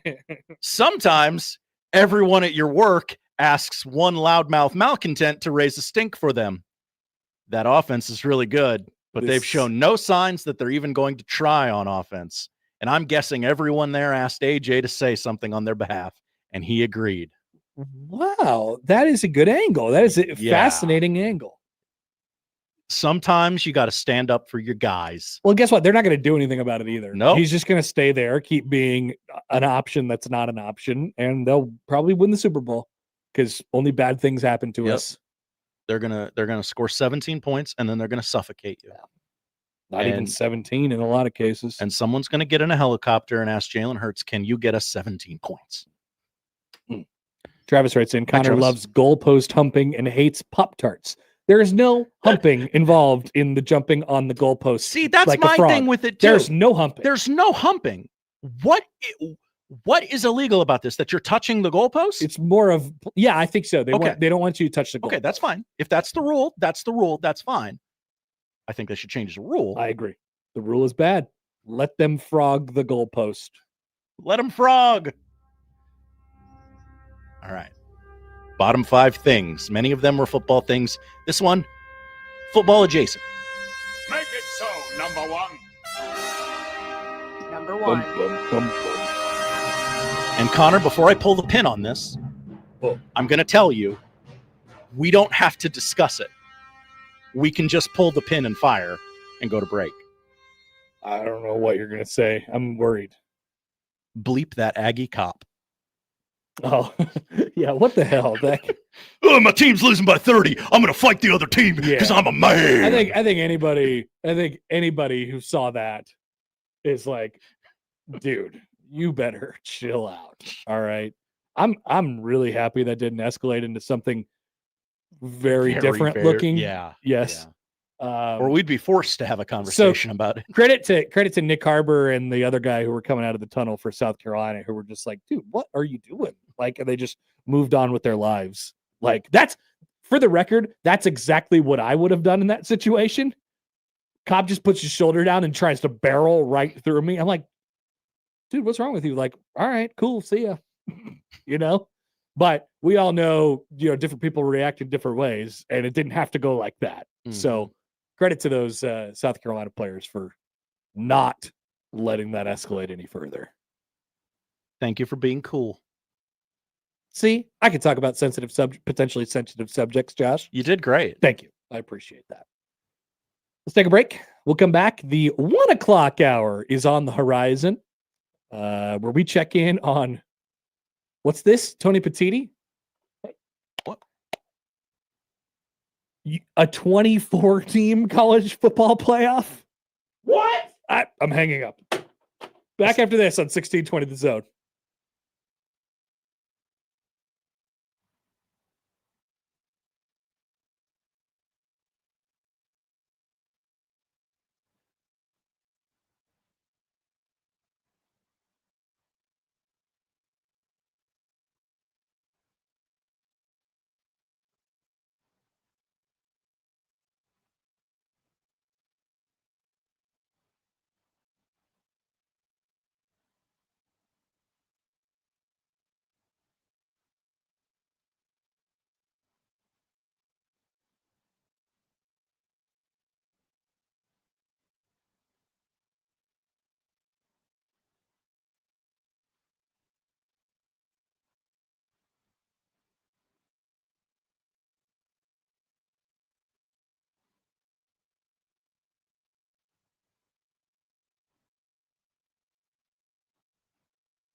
Let's get back to the Connor Happer Show on 1620 The Zone. Here comes the clown.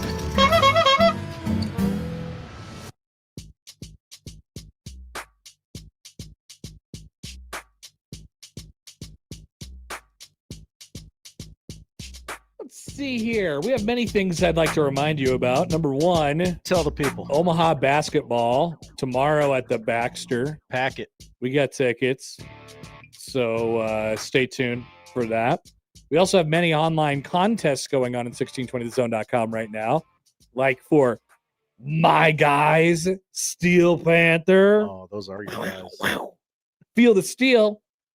coming Saturday, December 13th to the Whiskey Roadhouse, and Rascal Flats on Saturday, January 24th at the Chai. You can join those online contests online, 1620thezone.com. Are you interested in one more online contest? Yeah. The Playoff or Bust $15,000 sweepstakes on 1620 The Zone. You can enter to win now at 1620thezone.com. It's brought to you by Lanahaw Nursery. Lanahaw. Our guys at Lanahaw. I'd like to alert you to one more online contest. What else could it be? On X.com. Yes. We go to Matt McMedia. That's Matt McMaster's Twitter page. Whoa, what do we got? Had to treat the 1620 The Zone All-Stars to post potluck brews. And it's a photo of Matt McMaster, Joey, and the Peter Man drinking a beer. I'm going to guess that's at Goldberg's. Wow.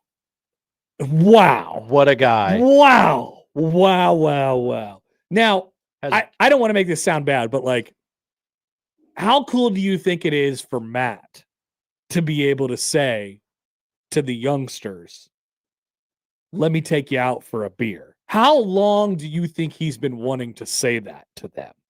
How long do you think he's been wanting to say, no, your money's no good here. Let me buy you a beer. Mm-hmm. Like probably since he was in college, his entire life. Yeah. You know, when I was Matt's age, I was certainly willing to do anything for the young and up and coming generation, which I think Peter's probably older than him. And I think Joey probably is too. A lot of people are older than Matt. Nice job, Matt. Way to go. Way to go. Bet Josh Peterson's never done that. Take the part-timers out for a beer? Why would I do that?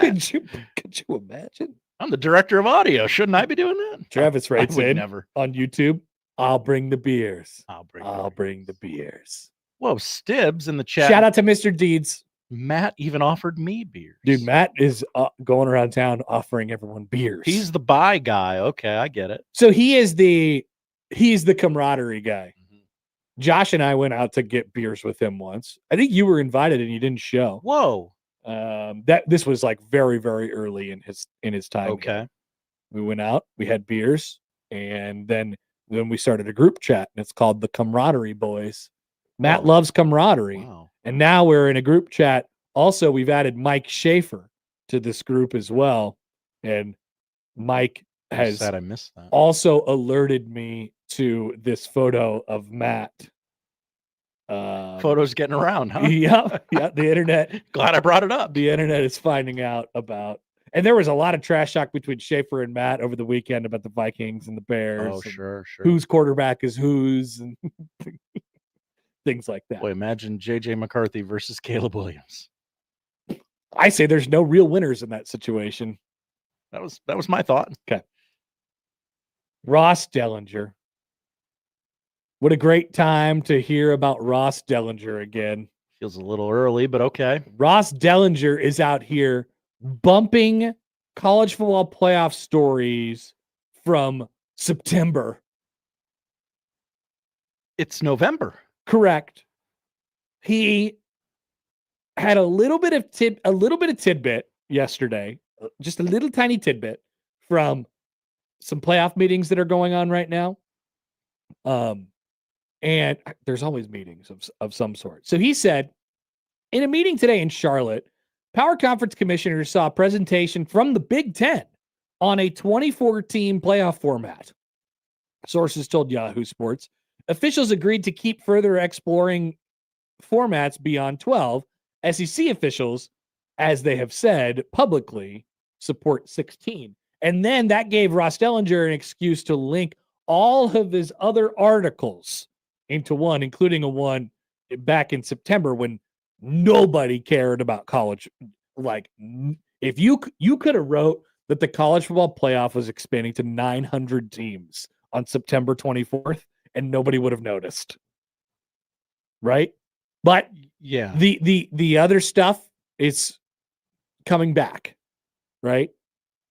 And Ross Dellinger knows that. And so he's linking all of his stories and his reporting that he did in September on the future of the college football playoff into right now when people are a little bit more, I don't know, apt to read it. A little bit more prepared for the offseason, right? Okay. A lot of transfer portal primers that are sitting out there and a variety of other things. But yes, in case you hadn't heard, Tony Petitti, an idiot,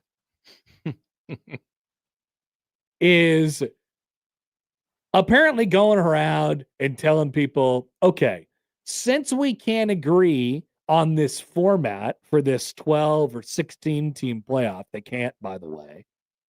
How about this? 24. Why does the number you keep saying It keeps get bigger? getting bigger. It keeps getting bigger and bigger and bigger. And it's all they're trying to find the right way where both the Big Ten and the SEC can be happy and also, both get what they want, which I suppose means they would be both happy in that circumstance. But what Tony Petitti is failing to realize is that the SEC is like the way I see it, we have this battle waging between the Big Ten and the SEC. And the Big Ten is obviously looking out for itself, right? They want to stack the deck in their favor. They want to, put 4 automatic teams in the college football playoff every year, and the rest of it be damned. Here is my proposal. Will you accept? That's what the Big Ten is saying. And the SEC, who loves winning PR battles, is saying, you guys are way self-centered. Okay. I get it. I understand what you're saying. I like it. But you guys would have to be crazy to think that I would agree to this because it's what you want. So the SEC is a contrarian conference. Greg Sankey knows what he's doing out here. And so what Greg Sankey is going to do, and Tony Petitti doesn't realize, is that he will keep saying no every single time. No, no, no. I don't care how much you stack the deck in your own favor or our favor as a collective between the Big Ten and the SEC. They have to eventually come to an agreement on this. And they will not, as long as the idea is Tony's. Oh, they're never agreeing. Yeah, okay. They're never agreeing. That's a real thing. I believe that that's a thing. Circles, the Big Ten is fighting for itself, and the SEC is fighting against the Big Ten. And they're doing so with the public on their side because they get to take the side of like, look at these guys. They want to stack the deck. Can you believe it? The sanctity? Do they even believe in college football at all? And so then what happens is it becomes a PR war. And who wins the PR war between these two things?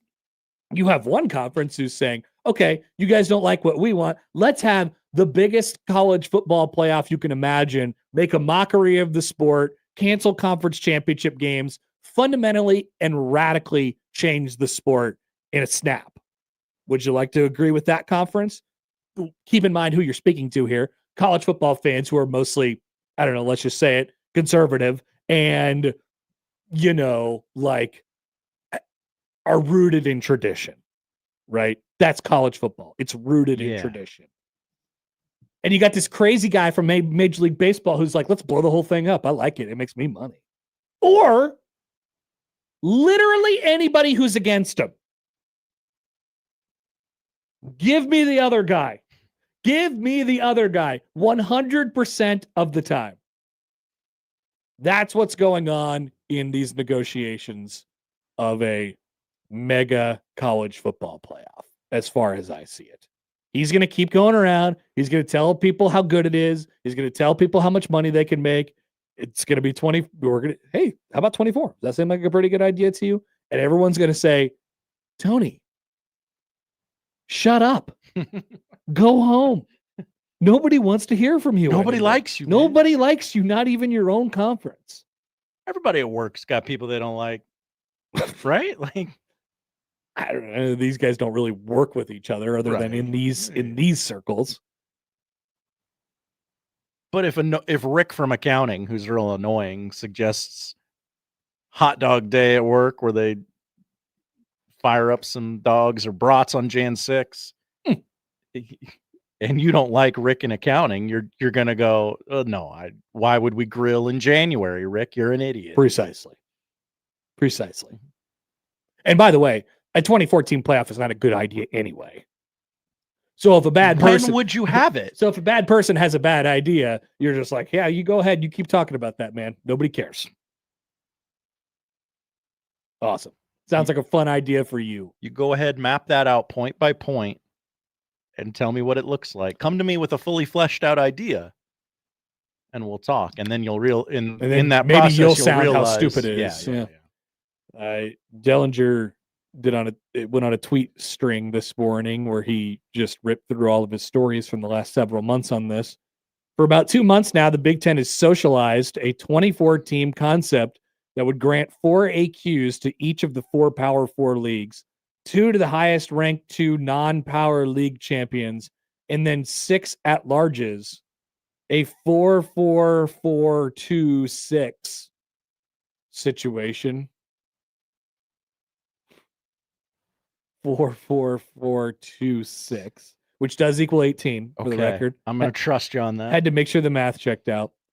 However, those from the SEC, both its commissioner and university presidents, have publicly pushed back against such a model in favor of a 16-team format with 5 AQs and 11 at-larges. The SEC and the Big Ten must agree for a new format to be adopted. The expectation is that a 12-team format will go unchanged next season because, remember, ESPN imposed a deadline. That deadline is in 2 weeks. It is December 1st. They will not reach any agreement by then, and we will continue on with the 12-team playoff for the duration of this contract, which is admittedly one more playoff after this. And then they'll actually have to figure it out, which we are not anywhere close to at this point because you got Mr. Idiot out there. It's all and by the way, we'll talk about this when we come back here. We also have this whole private capital situation going on right now. It's only a matter of time before more people start coming out. I'm talking about people inside the house of the Big Ten Conference. And they start saying, oh yeah, I agree with Michigan. This is not a good idea. This deal is on hold officially. As someone some reporting put it yesterday, it's not so much on pause as it is in a medically induced coma. Whoa. Which is a good thing. Yeah. And you know these people. They go with the way the wind blows. And soon enough, the wind is going to start blowing in the direction of Tony Petitti's face. Michigan's going to 12 Angry Men this. Tony Petitti will be they might, yes. Tony Petitti will be standing on a platform in the middle of November in the state of Nebraska, and the wind will just be smashing him in the face. You know how it feels. Soon enough, the winds will turn. And I believe we're getting very close. Tony, how would you know? We cannot like this guy. What if he got out in front of it and explained to us what was going on? Well, that's a great question. So we'll touch on that a little bit more when we return. A couple other things I'd like to cover as well here on the Connor Happer Show on 1620 The Zone. But first, a word from our friends from Underdog Fantasy, where basketball is back, ladies and gentlemen. Underdog's the best place to get in on all that action. You can make picks and win money right now in Nebraska, and it's oh so easy. Just take a look at what might be coming up. Heck, you could look at what's going on tonight in college basketball. Kentucky, Michigan, Duke, Kansas, hires, lowers on all of the players involved in that. Check them out on Underdog right now. You can combo those together as well to multiply your payout. So when you download the Underdog app now and use code HAPPER1620 at sign up, you're going to score $100 in bonus entries when you play your first $5. Promo code HAPPER1620. It's Underdog. Make picks, win money. Must be 19 plus at present. Nebraska. Terms apply. See assets.underdogfantasy.com/web/play and get terms _DFS_.html for details. Consider with your play. Call 1-800-GAMBLER or visit www.ncpgambling.org.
Any requests on what to talk about on Jay's Live tomorrow? There's some Jay's people who listen to the show. What would you like to hear about on Jay's Live tomorrow? We could leave it open to people. They could produce the show too, because I just got a text from the actual producer of that show. Not me. Who says, what should we talk about, basically? You kind of that beginning segment? Yeah. Where you're kind of going over the news and notes? Yeah, like what do we got? Yeah. What's on the mind? What do you want to hear more about? Maybe we should start to do in-depth reporting. Maybe I could turn into Verducci or something like that. That would be such a weird Or place Gene to break a Wojciechowski. story. I love it. This week, I sat down with the family of... Maybe I could get the first exclusive interview with Kalkbrenner's kid. Goo goo gaga. gaga. Am I going to be tall? He got Am I going yammed. to be just tall? He got yammed on last night. Did he? No. Brandon Ingram. No. Yeah. That guy's like 35. Sure. Nobody does that to Ryan Kalkbrenner. It was pretty weird to watch. That is Also cra- because actually there was a few people that got him in his career. There's no doubt. I mean, he blocked it more than he didn't, but he got probably, I don't know, a dozen times in his career. Pretty bad. the Hornets were wearing those orange jerseys and it confused me. I'm like, this isn't. That's not Ryan. him. That's not Ryan That's not Kalkbrenner. him. It can't be him. It was him. All right, so here's a couple thoughts. We could talk about Jamie Moyer. Great idea. Okay. We can talk about Jason Green. He's learning how to be a leader. That's interesting. It is interesting. Because how do you become a leader? Do you think that's something that we should investigate on Jay's Live, the 2.5 minutes that I have? mean, it's probably not the Becoming a place. leader with Jason Green. It's just show some vignettes throughout the evening. I just figured this would be a great opportunity for us to show Jason Green highlights. Remember that one time he had that tip back dunk against Oregon? He was talking with John on Friday about how it's affecting his voice. Yeah. I was sitting right there. I was in my car on the way home. I remember. About to run over an unhoused individual. So everybody gets yammed on for the first time in the NBA. Poor Kalkbrenner. We will not touch on that on Jay's Live tomorrow. Elsewhere, there was some news today. You probably could talk about how successful he's been in the NBA thus We far. kind of did that once already. Okay, It'll be. I don't know if it's too early to go back to that well for a second time. If you've done it, It got once, a nice reaction the first time. I'm sure it did. Yeah. Yeah. You don't want to go. You don't want to do it I again. don't know if it's time yet. I'm sorry. All right, so we'll plan out something on that one. Stay tuned. So Pete Nakos did some reporting yesterday and said that Lane Kiffin has been given an old tomato. And then Lane Kiffin went on Pat McAfee today and said that's absolutely, definitely not true. Which means it's... I don't know. I never know with Lane. Seriously. It very well could be So true. all those guys are like, okay, so they didn't say it, but it's an unspoken ultimatum. Pete Nakos today has this. Okay. Pete Nakos and Steve Wiltfong of the On3 breaking news machine Fong Bomb have learned that the camp of Arizona State quarterback Sam Leavitt is actively shopping Sam at a high level to other programs with the plan of entering the transfer portal when the window opens on January 2nd. So basically, they're reporting he will very likely not be back at Arizona State for a third. And I guess that would be a final season, right? I thought he was a sophomore when he left Michigan State, but clearly I don't know the eligibility rules anymore. Doesn't matter. Maybe he was a redshirt freshman that year. Nebraska, they dipped their toe in the water. Probably could have had him. Ended up getting a commitment from young Dylon, and then the rest was history. Connor, when you're a quarterback and you want everyone to know that your services are up for sale, you are a professional mercenary, there's only one place you end up going. What is this, a prediction? Prediction. Put it on the board? I don't know if it's a board prediction, but it's a prediction. What do you mean? What elevates it to be a board prediction? Absolute confidence. I think you got to go out on a limb, Josh. Yeah? This is like the early stages of the Grumball. We accused Josh of grumballing only things that were like definitely going to happen just to get his numbers up. Yeah. I think you got to take a crack here. You know, you want me to do it? You are basically 7 of 7 from the field to start your career, but they're all easy in transition step through layups. Why don't we take a jumper? Take a jumper. I took a jumper, and some Christmas, Travis Kelce and Taylor Swift will physically be apart. You missed a layup on that one. Take a jumper, Josh. Say it. Put it on the board. Sam Levitt will be the quarterback at Miami next year, says Josh. He loves predicting players go to Miami. It's just so easy to know why they're going to Miami. He's been good at it so far. That is you true. want money? Okay. Come to Miami. I don't know what he wants. I don't know what Sam Levitt wants, but he's being shopped apparently, at least according to the On3 breaking news machine, which who knows? Who knows? All right, back to Tony Petitti. Wind's starting to blow in the other direction, I think, on him. Mm-hmm. So the everybody gets paid deal is on the hold. What was that? Literally have no idea. Why did the door just open? I have no idea. They just wanted to see if we were still doing radio today. I guess the light wasn't an indicator that we were doing radio. On Monday, Michigan. But my tone is bad. On Monday, Michigan Regent Jordan Acker. Now, let me say this first. If you are a regent on the board of regents, and you basically run the University of Michigan, you're likely only doing an interview if you really have something that you want to say publicly and don't care about what happens with it when it gets out there. Okay? Mm-hmm. All right? You don't see this a lot. You do not see Board of Regents doing interviews a whole lot. No, you really don't. All right? But only when they're really opinionated on something. Hal Daub. He went on, actually, he or she, I don't know, Jordan, went on Sirius XM radio yesterday and said that the school remained opposed to this new capital thing, capital investment, and found it nearly impossible to sign a grant of rights extension for 21 years. Quote, that is a pretty big thing to do when you don't know what college football is going to look like 4 or 5 years from now. Acker said that in response to news reports last week that the league office and 16 schools might proceed with the deal, even without Michigan and USC. Acker said the Wolverines would explore all options in the future, including leaving the league and going independent. Okay. Michigan was a founding member of the conference in 1896. Quote, Michigan has a lot of options, Acker said. The possibility of independence for football is certainly something that has to be considered. Not today, but at the end of the grant of rights in 2036. I think it's something you have to think about it.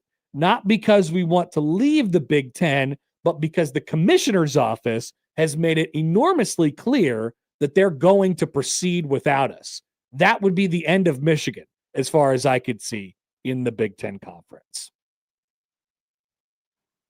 Now that's an ultimatum. Yeah, you're right. This is a staring contest between historically very, thank you, Big Ten. I love you, Big Ten. We work in, handshake memes all day long. I love you. You love me. We scratch each other's backs, things like that. Michigan and the Big Ten is a synonymous relationship. Now we have a staring contest. For the record, I can't wait to see where this goes because one of two things is going to awesomely happen. Either, number one, the Big Ten doesn't do this weird deal where everybody randomly gets $100 million dropped off on their doorstep. Definitely don't look at that and think that's weird. Josh, if you got $100 million dropped off on your doorstep this afternoon, would you say that's weird? Oh, yes. Would you wonder if somebody was probably going to come after you and maybe try to kill you? I would immediately click record on my phone and have the camera on my person at all times. You wouldn't just say, oh, this is totally normal. I'll take this money. And I won't ask any questions. And if the Pied Piper comes, then whatever. You won't think about it? I think you probably would. It is the only thing I would think about until I was given answers. I So either that happens or Michigan leaves the Big Ten because they don't get on board with this, which is equally hilarious and noble, I would say. Gave away their birthright because they didn't agree or something like that. Hilarious. Incredible. So on the bigger picture, I don't understand how these people lack the worldview to understand that this would be so dumb for the league. And by people, I mean everyone that's not named Michigan and USC in the Big Ten Conference. I'm looking at you, Nebraska. I want to hear someone from Nebraska comment on this. I would like to hear what it is that is so appealing about this from the Nebraska perspective. And I think what you would hear is we have a stadium project that we want to not ask the state for money to pay for. And this seems like a nice little patch up to just bridge that gap wherever we might be headed. By the way, it doesn't bridge that much of the gap. Yeah. Nebraska's talking about a $600, $700, $800 million stadium redo. We're talking about $115 million of it. And Nebraska is going to have to ask for help. Okay. So I would assume it's because of that. I would like to hear somebody from Nebraska talk about this. Why, where is this at right now? And why is it such a good idea? Like, tell me, I clearly don't see it. I clearly don't see the runaway benefits to signing your name outside of the obvious getting the bag of $115 million on your doorstep. Where else could the league benefit from this? Why is it a good idea? And why, outside of money, does everybody in the league seem to want to do this? Why is Nebraska as a brand a third-tier brand? Yeah, another great part of it. Another interesting. By the way, it doesn't change the deal for me if they're a first tier. Right. It's not. Oh well, now you can say yes because they like you. You're a first tier. No, Right. Absolutely not. Yeah, it doesn't change it for me because I still think it's, how'd they get there? It's so short-sighted. It's so incredibly short-sighted. And I think we lack creativity a little bit in the paying for stuff field. I get it. It's easy for me to say, but a lot of stuff to pay for. Expenses have gone up, but I get it. But Nebraska, especially, has always been a place that's kind of found a way. I mean, Nebraska's expenses have risen as well. I mean, you could consider. I don't know what you would consider. Who am I to say? I don't know how the books work over there or anything like that. Oh, but, you don't? I would like to hear. I would like to hear why Nebraska is on board, or is it just where the wind's blowing? If it's just where the wind's blowing and everybody else agrees, now you're like, is there going to be anybody else who's on the other side of this, who's on Michigan and USC's side, and say, actually, you know what? Let me scooch over here. I don't know. Maybe it's possible, but this deal is not going anywhere. It's DOA as of right now, apparently. I just keep coming back to the last couple of days. I've been like, where's Dan on this? He's normally pretty forthcoming with stuff like this. I understand he's only got the one appearance a month, but whether it be from him or anybody else, like, why is this a good thing? Yeah. Let's take a break. We'll be back with the polls. We'll tell you what's watching on the other side on 1620 The Zone. After further review, the host is deemed to be out of bounds. The Connor Happer Show returns in minutes on 1620 The Zone.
To the Polls at Happer Show on the JTech Construction Zone Twitter feed.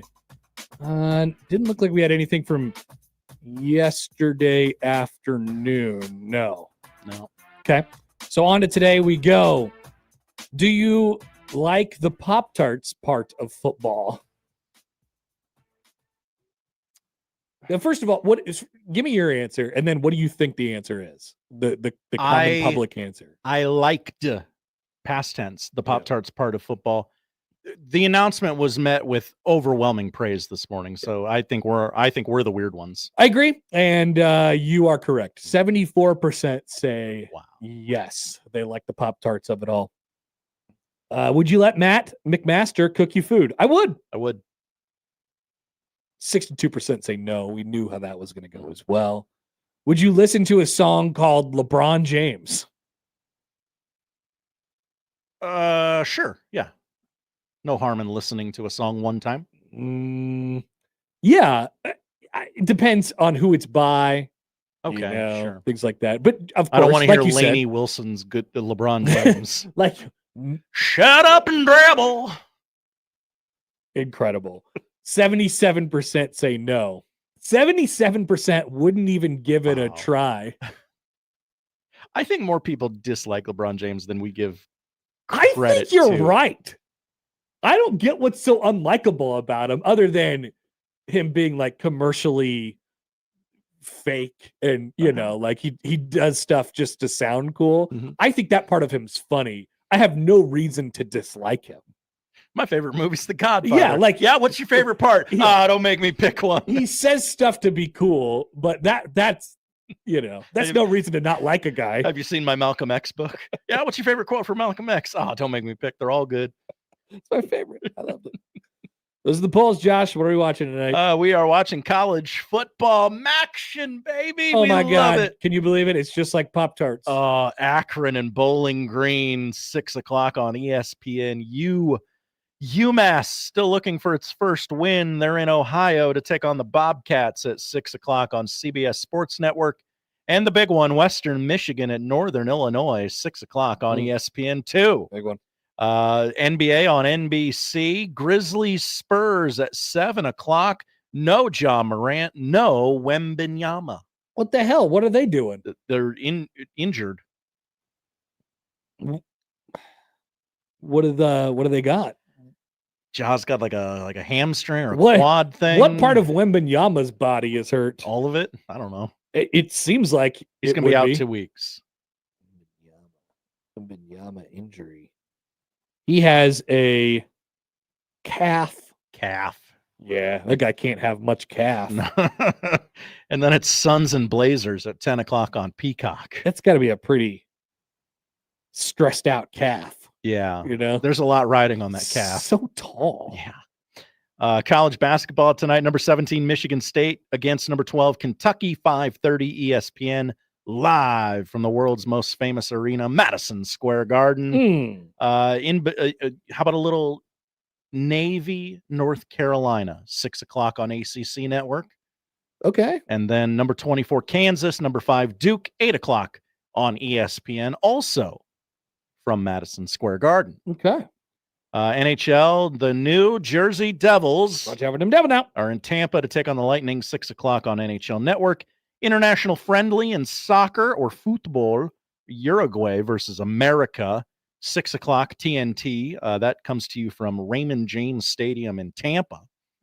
And then after that, the Capital One MLB Open at 8:30. Also on TNT. So that was played over the weekend. It was, and they're condensing it down to an hour and airing it. That's good. Featured players include Jimmy Rollins, John Smoltz, Justin Turner, David Wright, and Mookie Betts. I believe the Royals representative was Jeremy Guthrie. Ooh, okay. And finally, tonight at 9:07 p.m. on ABC, Center Stage, countdown to the CMA Awards. It's a special edition of 2020. The stars come together to take viewers on a journey through Nashville's legendary stages. And it's a countdown to the award show? Yes, the award show is tomorrow, and they are celebrating tonight. Awesome. I can't wait till tomorrow's What to Watch to hear about that and all the list of people who are performing / giving out awards. Yes. I can't wait. Listen to me for the second consecutive year. Stumble through Big X the plug. Nice. I hope he is there. They're advertising that person to good. be there. Good. All right. That is it for us today. If you missed anything, 1620thezone.com is where you can find it. Time for the crossover coming up next.